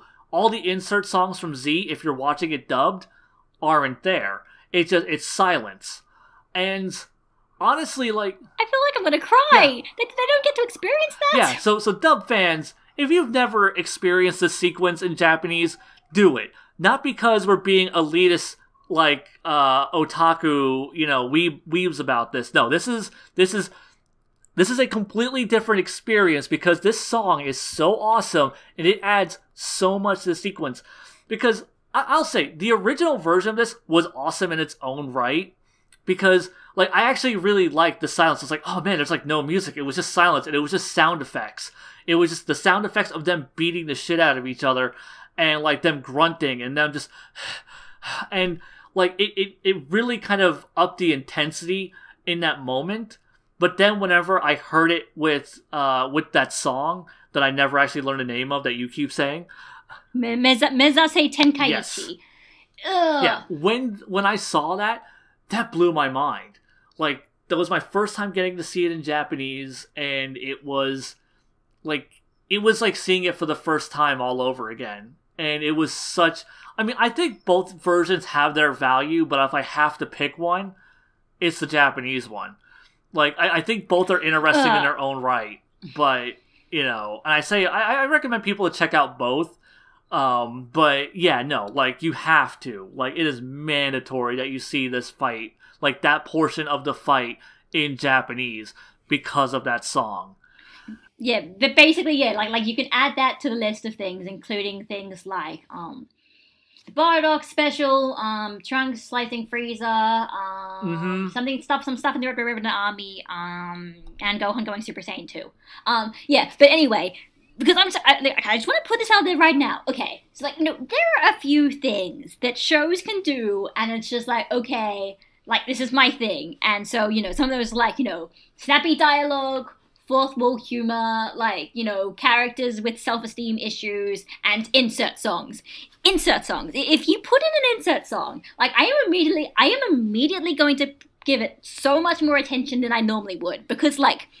It basically proves that you care about this moment so much that you're not just going to you're going to find a piece of music and especially put it for this moment. And the thing about Mezase Tenkaichi is, it is perhaps, like, the most fitting and, like, most specific insert song in the entire series, and it can basically only really apply to this Goku Jackie Chun fight. Mm-hmm. Like they actually bring it back in later tournaments, and they're also really great. But this one is it is specifically talking. It is a song that is talking about the Tenkaichi Budokai, sung by, what's his name? I don't have his name. The guy who did the I think Hiroshi Takahashi. I think that's his name. The guy who did Makafushi Shigi Adventure and all of the other Dragon Ball songs. And that's Hironobu Kageyama who did. The Dragon Ball. No. I mean. Oh, you mean Dragon Ball? Okay. Yeah, no. I'm saying Kageyama did. Yeah, Kageyama did all the Z stuff. Yeah, he did Z. Hiroshi Takahashi did all the Dragon Ball stuff. I'm pretty sure. Okay. And but like the lyrics are it's a song with vocals, and the vocals are talking about the Tenkaichi Budokai. It's talking. It mentions Goku flying with his tail. It mentions Krillin. It mentions Yamcha with his Rogafu Fuken, and Jackie Chun with his actual with his special techniques. And there's one point in there's one part in the lyrics where it talks about. It says, like, will the victor be Goku or will it be Jackie Chun? The sparks fly from their pair of Kamehameha. Like. That is, like, specifically talking about the events of the last few episodes. Yeah. And they knew this, and they composed a song entirely about it, and they played it during the climax. Holy shit, that's amazing. It's so good. And, it's, especially, like, whenever you think of, like, say, like, when this is done lazily, like, whenever, the Universe 6 tournament just used Chosensu Dynamic. I mean, I was going to say the Dragon Ball has done things as well where they just randomly put in Makafushigi Adventure, and I'm like, oh yeah, this is okay, but like they actually do it a few times in this tournament. They sometimes they play the instrumental version, which is exactly the same, just the lyrics aren't in there, and I'm like, don't do that. So, but, like, I don't, like, Z never does a part where they play Chala He Chala, do they? I don't think so. I don't recall. But honestly, I feel like the theme to Dragon Ball, like, even just its instrumental Makafushigi Adventure, like, that theme, even instrumentally, it has such a life and, like, vibrance to it that, like, I think it really fits being put into the show, especially for, like, Goku-centered things, because it feels so whimsical and fun, and I feel like it's a theme that really, like, fits Goku as a character just in general. So, like, when they're doing, like him, like, on the Kinto-un or something, and he's, like, riding off into adventure, like, I always love whenever they use, at very least, like, specifically, like, the instrumental version of Makafushigi Adventure, because I think it's just such a great theme that really complements and fits Dragon Ball really well. I mean, like, it's like, whatever, like, we're gonna talk about Super, it's like, you know, like, I don't like Tritetsu's dynamic. I think it was a little bit lazy, but I'm not going to like say it was like take points off for trying, because, like, Dragon Ball does the exact same thing, so I'm just like, okay, yeah, whatever. But yeah, I mean, it's just I think like my issue is just like that's the only insert song Super's done so far. Come on, like, sad fact. Well, you know, I am hoping this arc will do something. Like, I can almost understand the Future Trunks arc not doing one, because maybe not, because, like, it's the climax for that was a little bit weird anyway, so, like, maybe they shouldn't have done an insert song there, but, like, you know, well, besides, like, insert songs during the climax is, like, obvious. Okay, I'm gonna tell you right now, an insert song would have made me appreciate the whole Trunks slicing Zamasu in half. Oh no, I would have loved, like if that did, like, that would have been even more favorite thing, as opposed to it already being my favorite thing. But, like, give me a remix of, like, Blue Wind of Hope or something, just something. I don't care. Oh no, like, that would have been great. In fact, that is something I wish they would have done. But yeah, because, like, that's the thing. It's like, what I love about these moments is, like, it feels like they knew, like they knew from the very start that this was something that people wanted to remember. And they, you know, they got, you know, talent together, worked, you know, like, at least, like, 3 or 4 people together to go and compose this and arrange it and sing it and, like, make sure that it's timed up, like, you know, like, the animation is timed up to the point that, like, you know, as the song reaches the climax, that's when they do their final attack and, like, kick each other at the same time. And that's why I love insert songs. Insert songs are the greatest, and this one is perhaps one of the best prepared and one of the greatest. Even though it's not my, I don't think it's personally my favorite insert song in the moment in the entire series. You guys probably know what it is, but yeah, it's great. I think this might actually be my favorite insert song, because like the other ones, because honestly, like the Z ones, mostly because I've only watched Z in Japanese once. And I don't have a strong attachment to the later Z arcs, like from like Trunks onward, and that's when, like, a lot of those insert songs start dropping in. So, like, I don't have, like, a strong attachment to those. Like, in fact, I have a much stronger attachment to, like, the insert songs from the first 2 movies for Z than I do of any of the insert songs there. But, like, Dragon Ball's insert songs stick with me a lot more, especially, like, things like Yamcha's theme that he does during the 20-second tournament. I think it's a 20-second tournament where he's fighting Tenshinhan, and, like, the theme that plays whenever Goku is, like, I think when he's going to attack the Red Ribbon Army. Oh, yeah, that one's things good. Like that. Yeah, I was gonna say, actually, yeah, the Red Ribbon Army surprisingly has actually quite a few insert songs. It's pretty fun. Yeah, it's great stuff. And so yeah, but yeah, I think this one might be my favorite insert song of all of Dragon Ball. Who knows? Maybe that'll change. Like when I refresh my memory on some of these other ones. But just the imagery combined with the song is just so perfect. It's so hype. And I know that we've basically just been for like 10 minutes now just going, dude, man, this fucking song with these visuals are so good, bro. Oh, come on. Don't complain about that. This is one of the anime's biggest hype moments. Yeah. Like, even people who read the manga, like, almost exclusively, this is an anime hype moment. Okay, let's be real here. This can't be an anime hype moment because it's not Z. If it's not Z, it's not a hype moment. Because only Z has the hype moments. Don't play that now. It's too late for that. But yeah, just like that like, you know, the song's winding down, and then you have the Muten Roshi. It's just, what do I do against this kid? His small body, I can't put him in any submission holds, I can't lock him up. Of course, his small size. I got this. And he's just like, let's do this. He outsmarts Goku and uses his size advantage against him. And just like, let's settle this in one final clash. And they both leap, they both kick in this epic-ass fashion. This is easily one of the most iconic images in just Dragon Ball in general, as far as I'm concerned. Like there are scenes that people will definitely like veer towards more in like Z and stuff, but whenever I think like just one of the most iconic images is just still those two clashing is just awesome, and then they both drop. It's and then the 10 count. I gotta say, like, yeah, it's a great way for it to end, because like it's memorable, and it's like, you know, the image is iconic. It is an iconic image. It's like, and like it's specifically like that. It's like it is designed like that. You know, like it gets a whole page in the manga. It's like, you know, it is shown in the in the anime. Like it is something that you like. It connects to you, and that's the way that it ends. Like it's fun. It's great. It's like trying to think of any other final attacks that perhaps the only other final attack that may be more iconic than this is, well, actually no, there's two more, but one of them is probably Piccolo Daimao. So, but besides that, but say Piccolo Daimao is probably the one attack in the series that's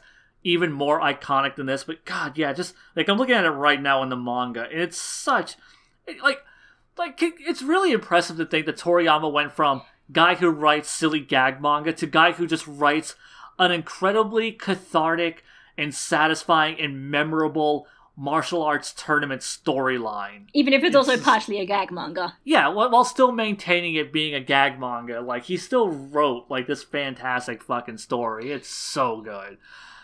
So, they both drop, the 10 count happens, and, the 10 count happens, and they're just down. So then it's whoever can stand up first and say, I won, man, wins. And with Goku, a smile. You need a smile while doing it, clearly. Yeah. And like Goku gets himself up, and you see him, he's like straining, he's bruised, he's battered, and he gets himself up there. And it's just like this really victorious moment, and he like smiles at the audience, and he like does like the victory sign, and he's just like, and then he just passes out. And then Jackie Chun gets himself up, and it looks like he's gonna fall backwards too, and there's the fake out. Like, cause it's a double fake out, cause there's the fake out with Goku, and then there's the fake out where you think the Muten Roshi is gonna do the exact same thing, and he leans forward. I won, man! I won! I'm the winner! And it's awesome. Oh my god. It's such a satisfying ending to this tournament. And it's like and I love the fact that Goku loses this. Goku loses this tournament. You know, he loses it to his master. The Muten Roshi still proves that, like, you know, power isn't everything. Skill and strategy count just as much. Technique counts just as much. Also, the strength of your legs. The size of your legs, actually. Yeah. It's like what I like about this is, like, actually, no, the manga does also explain it beforehand, but it's like, they do actually explain, like they give a specific reason as to why Goku passes out, even though it seems like he gets up first, and it's because, like, Roshi basically says, at the end of the day, my legs were longer than yours, so that means that my kick did more damage than your kick, so that means that you got more damage than I did, and that's how I won. Like, they actually explain why and how they win. It's great. Yeah, it's so good. And, just, Toriyama, man, you wrote such good stuff back in the day. I love it so much. And we get the fake out, and then, you know, they're having, like, their little victory dinner, which spends almost all of the Muten Roshi's victory money. Oh yeah, because as we all know, Roshi was thinking about using the money for pervy reasons, but as we all know, being a pervert does not pay. So, it is the unspoken rule, of course, the moral guardian kind of thing. If Roshi is going to do something really bad, he's going to get punished for it. In this case, well, yeah. So Goku's just going to Goku is basically just going to use all that prize money. Mm-hmm.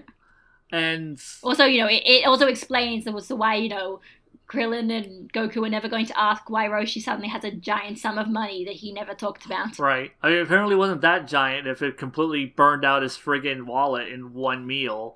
Goku ate enough for like 50 people. True. But even though, like you would think tournament prize money would be enough to compensate for like that many meals, but who knows? Well, let me think. Like, okay, if it's 500,000 zeni, generally, like for like Japan, like from yen to, and a zeni is roughly the same as one yen. Actually, we yen do have we American dollars. We actually have an official equivalent. We have an official conversion rate for that, thanks to Jocko. Remember, because they use yen in Jocko, and then they actually give you a conversion rate from zeni to yen. Oh wait, yeah, no, you're right, it's different. Mm-hmm. Because I could have sworn somewhere Toriyama said that like one zeni is like the same as one zeni is the same as one real world yen, and maybe like Toriyama world yen is slightly different. I don't know, because I feel like pre Jocko, I think it was like 1-to-1, and generally if you try to convert yen to dollars, it's basically like you take off about 2 zeros, so it'd be $5,000. Yeah. Okay. So a bill. So I think so a billion. I think. So 100 billion zeni comes out to 50 billion yen. So it's literally double the value. So yeah, he got even. So okay, so it'd be $10,000 then. Or is it the other way around? Or is it 2,500? Zeni is because zeni is worth less than yen. Or no. Oh shit. Yeah, because it takes more. Yeah, because it takes more zeni to equal yen. So yeah. Okay, so it'd only be $2,500. I guess that isn't too much. There you go. That makes sense. Look then. at that. We're learning things. Like Toriyama gave us an official conversion rate to base this off of, which I don't think he ever did intentionally. I think he just put yen in that manga to throw people off from it being a Dragon Ball tie-in. Yeah, Dragon Ball spin-off. Yeah, I think that's what they would do. I think that was the intention, yeah. Yeah, so then he had to, like, cover that plot hole by going, oh, yeah, no. It wasn't it. I mean, it wasn't a plot hole if he was always going to explain it. Right. Because, Jocko definitely felt like it was being constructed from the very beginning. He knew what he was doing, so... But, oh yeah, definitely. So it's not really, I mean, him using yen is a clear misdirect. Yeah, misdirection, not really a plot hole. So yeah, and I love what was it? During their dinner, or I think it was during the dinner, or maybe it was before they had their dinner. Kururin saying, "It's like, oh man, it really sucked that you got like that you were so hungry. Like, if you hadn't gotten hungry, you would have won it." And Goku going, "No, I think I still would have lost." And once again, Goku, like, he's not being smug and arrogant. Like, he really has learned the lessons that the Muten Roshi wanted to instill in him. That, he isn't the biggest and the baddest and the best. That, like, oh, he didn't lose because of circumstance. He lost because he lost. And losing means he isn't the best. And that there are better people out there. That circumstance had nothing to do with it. And yeah, I think that's a good moral for Goku. And I like it. This arc ends on a really strong note, damn it. Yeah, it's surprisingly no real twist. The only twist is Goku basically using all of the prize money for himself. Yeah, I mean, that's really that's less of a twist than it is just a gag. So yeah, no, like, the Toriyama just, for the most part, presents us with a fairly straightforward tournament with, like, a lesson and morals and character development and character exploration. I would say, like, we're pretty much done talking about these episodes individually, so I just want to say, like, as a whole, as an arc, this is a really good arc. This is a good, the only issue I have is that slump of episodes, between, the Bacterian fight, the Lanfan and Namu fight, and basically the quarterfinals, the quarterfinals, basically. Yeah, pretty much the entire quarterfinals except for Yamcha. Yamcha's, I think, is fine, but his is super short. but like you end up with like 3 episodes pretty much of just kind of fights, and they feel like they're just kind of there to pad out the roster, and they're not interesting, they're not engaging, they're not satisfactory. Like they don't do anything to like push our characters forward in any kind of interesting or meaningful way, or even an entertaining way.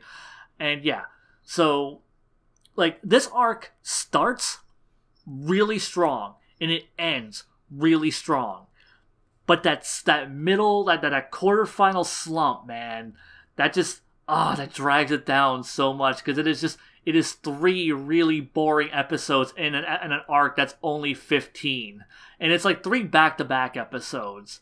So it's just like, Jesus Christ, just end already. Yeah, like, I pretty much agree. Like, yeah, the training stuff, really, well, okay, not brilliant, but like, I love it so much. The training is amazing, and yeah, it's gold, and we're never going to see anything like it again. Really, maybe some stuff with Karen, but besides that, we're really never going to see anything like it. But it's amazing.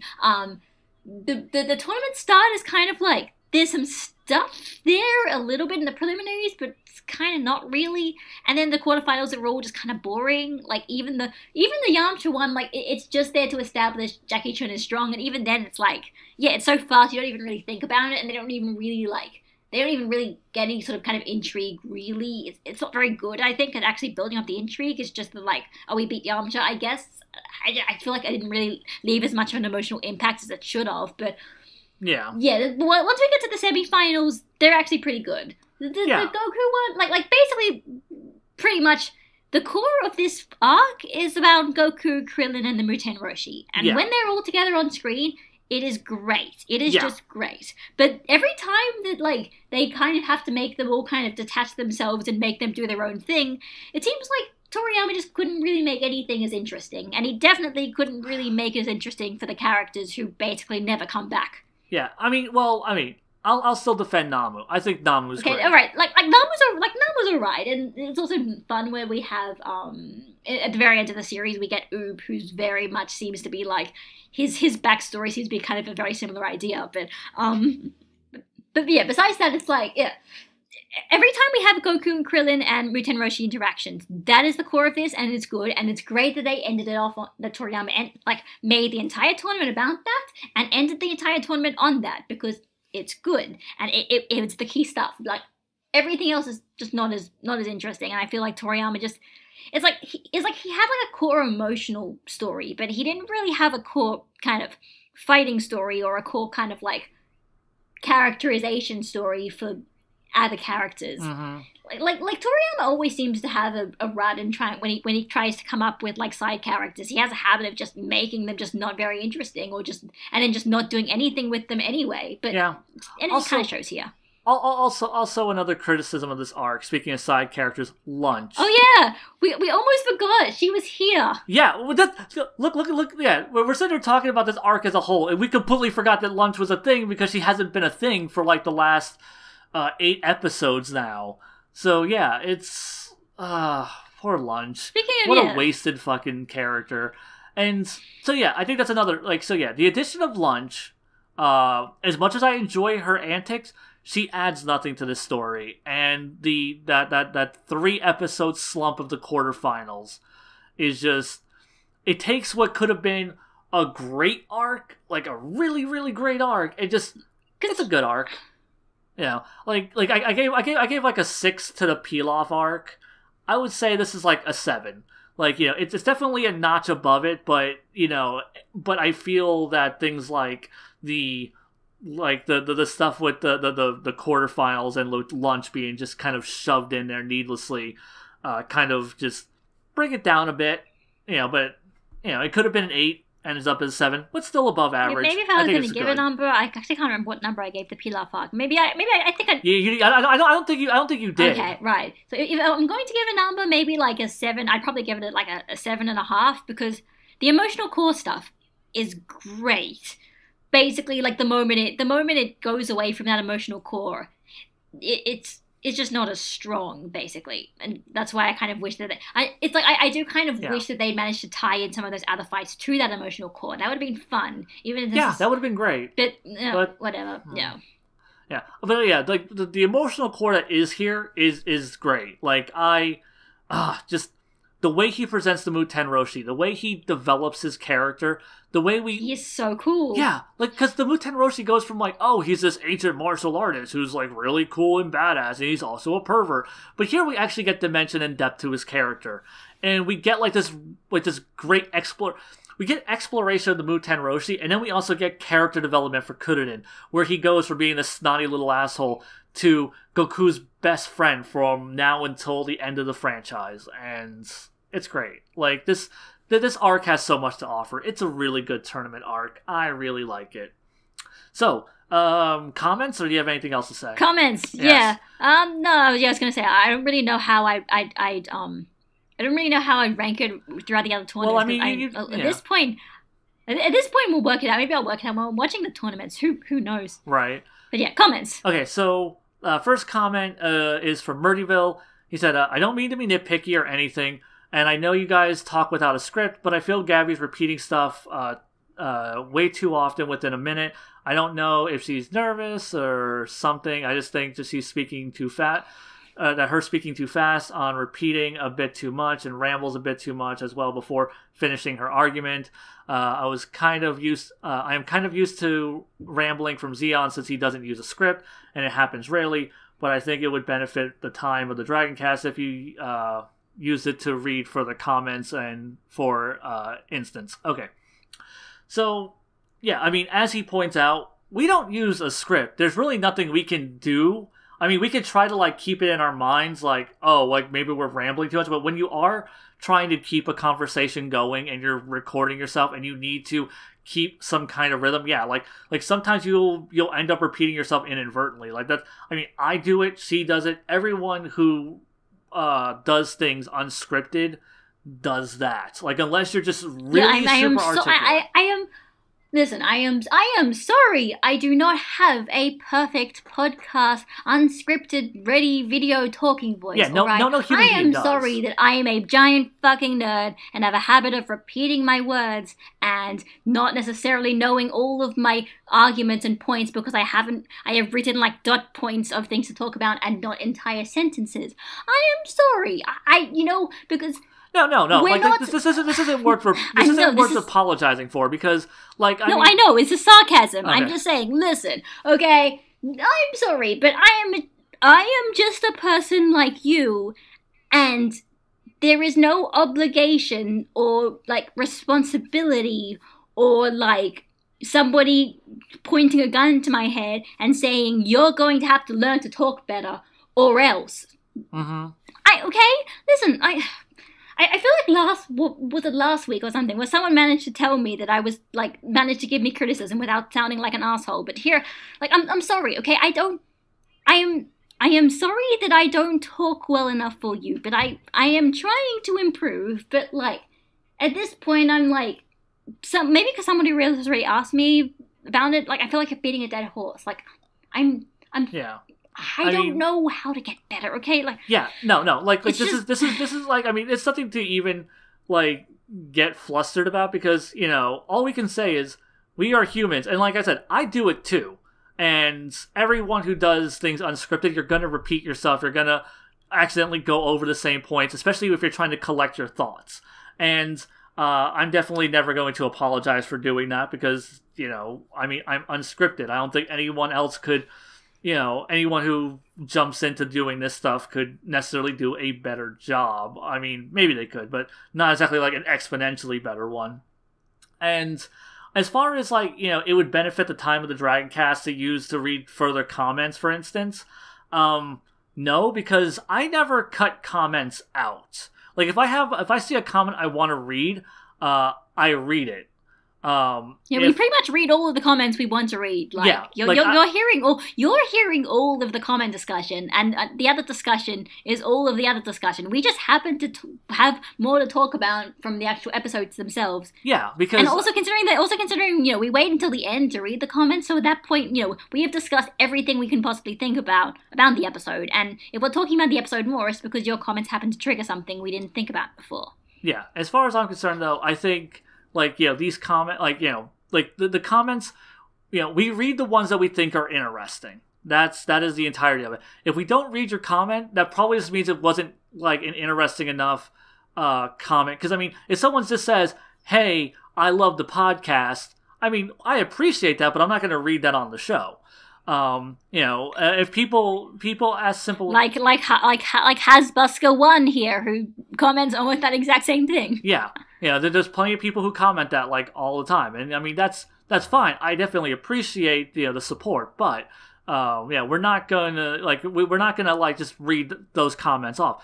Like, I only get about 3 or 4 particularly interesting comments that are worth reading, in my opinion. At least ones that make for interesting discussion or interesting points on the show.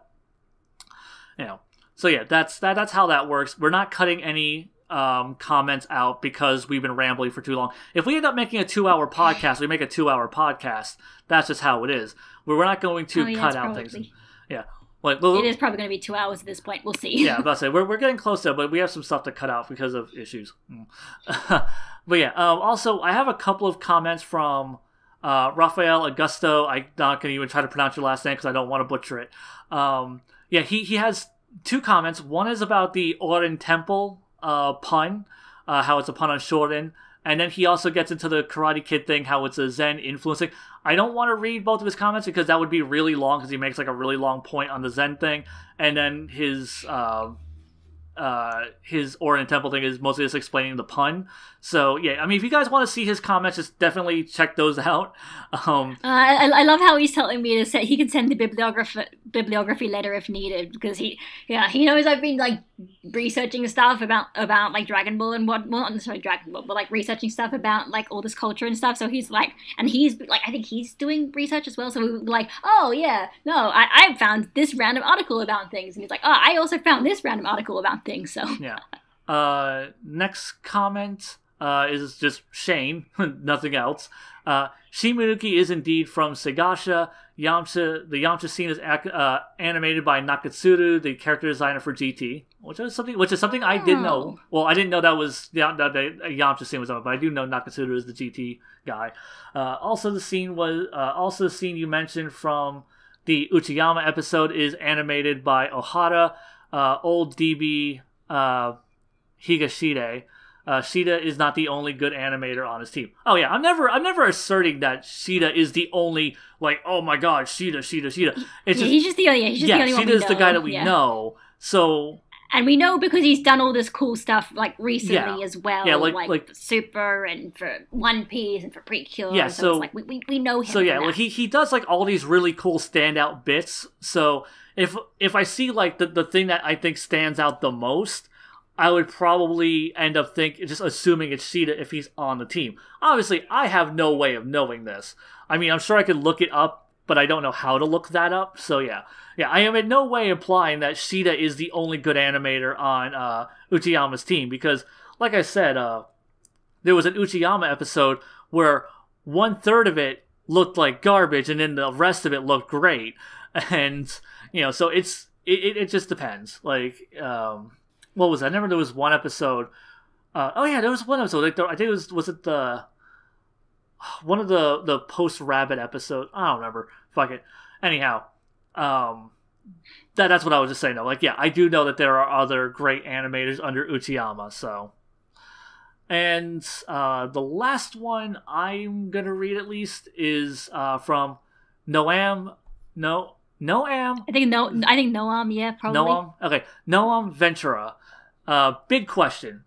After hearing why you guys chose to talk about Dragon Ball instead of other, quote, better series, can you explain a little what personally caused you to become so invested in this franchise, besides possible nostalgia? Unlike other shonen like One Piece or Naruto or Hunter x Hunter or Bleach, what aspects of the show has gotten you to love the show? This really interests me personally, as I'm a huge Dragon Ball fan and general shonen anime manga fan. So, do you want to start off with this?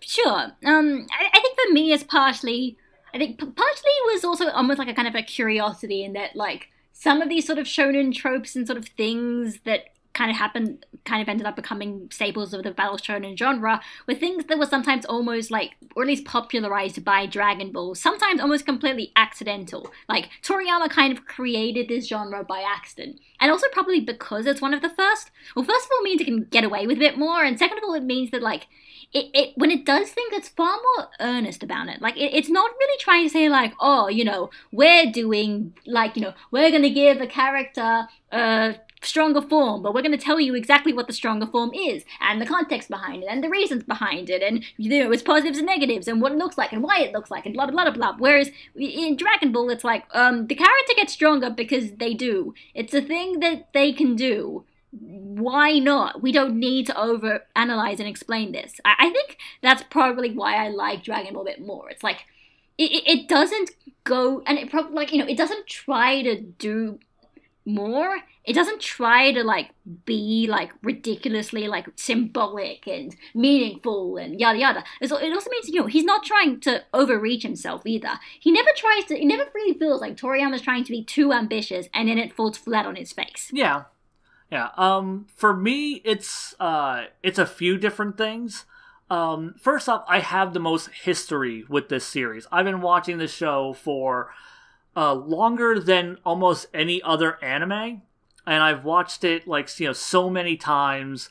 I have, like I said, I have this long history. I have so much context for it, and, you know, I've seen these characters go through these arcs repeatedly, and so, like, I already have, like, this wide breadth of knowledge on the topic just from being such a long-time fan of it.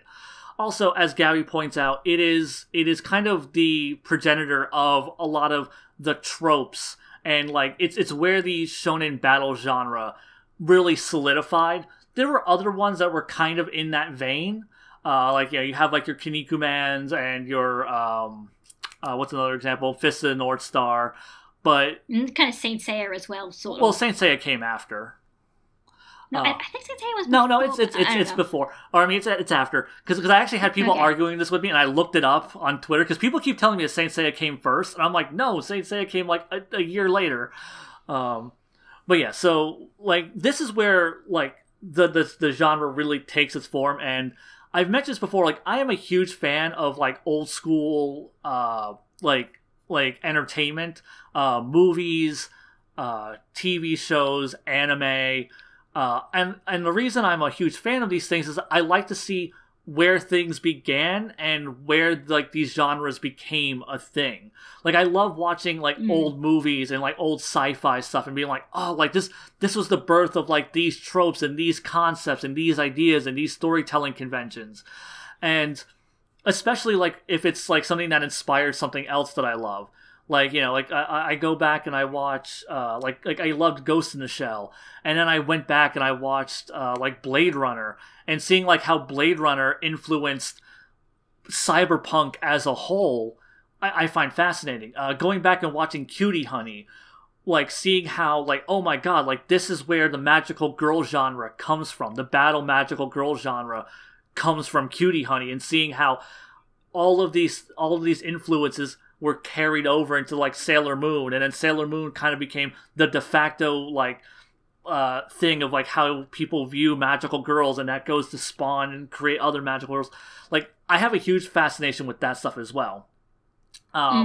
So it's those two things. Also, a lot of the shows that you're referencing aren't done. Like Hunter x Hunter's still going. Bleach, I think it became dog shit. Bleach finished yet? Yeah, like, Bleach finished, but I think Bleach after the Seirete arc became dog shit. Naruto, I lost interest in. One Piece is just long as fuck and is still going. One Piece is just inaccessible. Yeah, like I love One Piece. I could never speak on One Piece, like, the same way I could on Dragon Ball. Like, there are certain parts in One Piece that I would love to talk about, but I could never just do something like this, especially considering One Piece is still going. We would never reach the end because it's still going. Hell, I would think by the time, like, doing 4 episodes a week of One Piece, we would probably catch up to the end of One Piece before One Piece even finished. So there's that. And then another point I wanted to make was, people don't really talk about Dragon Ball in this kind of context. there's like Lance, and there's like me and Gabby, and I don't really see too many people talking about Dragon Ball, like in terms of story structure, in terms of tropes, in terms of character development. Like everyone's about power levels and who could beat the shit out of who, and oh man, isn't Dragon Ball Super dog shit? Or man, isn't Dragon Ball Super the best thing ever? Isn't GT dog shit? Like those aren't interesting conversational points to me. Getting into like why something is good or bad, why it stood the test of time, why these characters are iconic, that is so fascinating to me. And talking about them with someone, like that's why I want to do this instead of doing a topic on any other series, because it's a cross-section of all those points for me. It's not spoken about on any kind of academic level very often. It is the progenitor of so many tropes and like of an entire genre, and I just have that long history with it. So yeah, it is that triforce of entertainment for me that makes me want to talk about Not to mention people like, it sort of has a reputation among, like, if you're a real anime fan, you must know that Dragon Ball is a piece of shit. Like, all of it, it's a dumb show, and like, it's a thing for kids, and blah, blah, blah, blah. And I'm like, okay. Like, on the one hand, fair enough, obviously Dragon Ball is not a perfect series, but it's like, at the same time, when you have this like, kind of knee-jerk dismissal of, like, everything to do with Dragon Ball, and especially Dragon Ball Z, because, like, that's the more popular part, and the part that has all the hardcore action, and everyone thinks that it's a dumb action show with, absolutely nothing behind it. So it's like, I'm not going to say we're doing this to defend it, but it's more just like, it kind of feels like when I always see people just bashing Dragon Ball for, like, really just dumb reasons, like reasons where it feels like you don't even understand the series, like, understand what it's trying to do. Like, people criticizing Dragon Ball for things that Dragon Ball was never trying to be. It's like, I remember people like, oh, why isn't it complex and dark and have, and I'm like, because it's not trying to be complex and dark. Like, why don't we actually just talk about Dragon Ball for what it is? And as a series, because they do try to do more, they never really get these sorts of criticism. So yeah. I mean, it's cool to like really just kind of talk about Dragon Ball on this level, because as Gabby said, like the people who love Dragon Ball never really want to talk about it on this level, and the people who hate on Dragon Ball never want to talk about it on any kind of intellectual level either. They just want to say, oh, it's dumb, it's not as good as Yu Yu Hakusho, or it's not as good as this or that, or And and that reminds me, someone did ask me if we'd ever do like a Yu Yu Hakusho podcast. I think that was, who was that? If I can find that one. Oh, here's this one. It's Andrew Fuentes. I don't know. You guys stop putting your last names on. We don't know how to pronounce your names. But yeah, it's like y'all should do a Yu Yu Hakusho cast. That would be so dope, seeing your perspective on Yu Yu Hakusho. I would love to talk about Yu Yu Hakusho, because that's a series that I think I know enough about. That I could do this on the same level, and it's a series that's kind of really slept on because it's not Dragon Ball Z. It's a 90s shonen series that isn't Dragon Ball Z, so no one gives a shit about it. Yu Yu Hakusho is good. So, I would also love to talk about it. I should do that one time. I will add that maybe to my giant list of things that would be a cool idea to do one day. Yeah, so like maybe like a Hakusho cast would be a thing. Maybe one day in the future. But that is way in the future, because this is already difficult enough for us to find the time to sit down on our own schedules when we're both available, and having watched these episodes while taking notes. Because it's not just, oh, well, we just sit there and watch 4 episodes and go, okay. No, like, I'm constantly stopping the episode to go, okay, let me put in this note. All right, continue the episode. That's why we have points of conversation. Yeah. Like, yeah, if we didn't, we have no idea what like I would not remember anything well enough. And same here. Like Agro and I only watch like 3 episodes of Super, and we leave out tons of things. But the appeal of that show is more of just our kind of watching you guys bash on Super. Well, more of just our jokey banter back and forth, just kind of poking fun at Super. Because we don't bash on it all the time. I mean, this video will be out by the time this one comes out, but he and I just recorded our last Super review where we talked about the magical girls, and we loved that to death. So So it's not all doom and gloom and hatred from us. Like when Super does something good, oh man, it's so good. But yeah, one day Yu Yu Hakusho might be a thing, but we have to work through so much Dragon Ball. So yeah, is there anything else you want to add? I think we like this series. No, not really. No offense for you guys with the other comments, but there's just nothing really to talk about when you mention. Oh, actually, well, one question. I don't know how to pronounce this one. Lyosephario something. Sorry, I that sounded kind of. I shouldn't have made that a joking thing, but Hey, how about bringing TFS members along for the ride, special episodes or some such?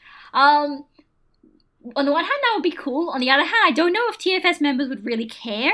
Because they have other things to do. Yeah, I mean, the only one of those guys who is even, like, who does anything other, who even, like, mingles with the Dragon Ball YouTuber crowd is Masako X. Because he is. Oh, yeah, that's true. I forgot about Moscow. I was just thinking, like, Kaiser and Kieran, but... Yeah, so, I mean, if we were to ever get anyone, it would be Masako. I don't know. I mean, I don't personally know Masako, but I mean, he doesn't seem like he's that hard of a guy to get in contact with, and he seems pretty open to work with people. So, I mean, hell, I've worked with him before, so I could always, yeah. So, yeah, I don't know. Maybe, I mean, because obviously the thing is, like, adding an extra person would bring in a different dynamic, so we'd have to make sure, it would be the right time. Oh, yeah. And, like, they are also... Yeah. Also, we'd have to, cut down on the random other personal things that we keep bringing up and stuff as almost like running gags. So, I think bringing them in for like a bonus episode, like because that's what I kind of want to do. Oh yeah, like a bonus, yeah, like not necessarily like Dragon Ball, but like, oh, it'd be cool. Like if we brought in someone from TFS to talk about TFS. I mean, technically, I did that once. I did that with Kaiser a few months ago, kind of interviewing him, but. I don't know, if we made this part of the Dragon Cast, maybe we could do that again. I don't know, idea. Yeah, I mean, I do want us at some point to do a bonus episode just on individual seasons of TFS, and just kind of yeah, because I do want to like review that like we would like just review any episode of Dragon Ball, and just kind of like how does this still hold up? Is this a good parody? Like, look at the high points, look at the low points, and, just kind of give our overall opinions on each season or whatever. So I think that would be pretty cool in general. I don't know if I want to have Masako on board for that, because I don't want to criticize his show directly to him. That would make me feel really awkward. Maybe we'll like jump. I mean, like we could just have like one bonus episode of us talking about TFS, and then one bonus episode of talking to them about TFS and like the TFS's impact on the fandom, kind of something like that, Oh yeah, I guess that would work. Yeah. So who knows? I mean, also if you guys want us to do topics, like specific topics, because the first bonus episode will probably be the first Dragon Ball movie, which will probably be like 2 or 3 podcasts down the road from now. But after that, if you guys want to toss us topic points, like, in between movies and specials for us to discuss, ask us. Ask us, and we will consider it. If it's a good topic that we think we can actually wring some conversational points out of, we'll do it. Sure. So let us know. Okay, yeah, that would be a good idea. Yeah, so we're putting that in your hands, guys. So, you get to even decide potentially what our bonus episodes are about. But yeah, that's all I had to say. Gabby, you done? Yeah, I think so. If this wasn't 2 hours before, over 2 hours before, it would be now. Oh, it is. It is. Until next time, guys, Xeon, out. Bye, guys.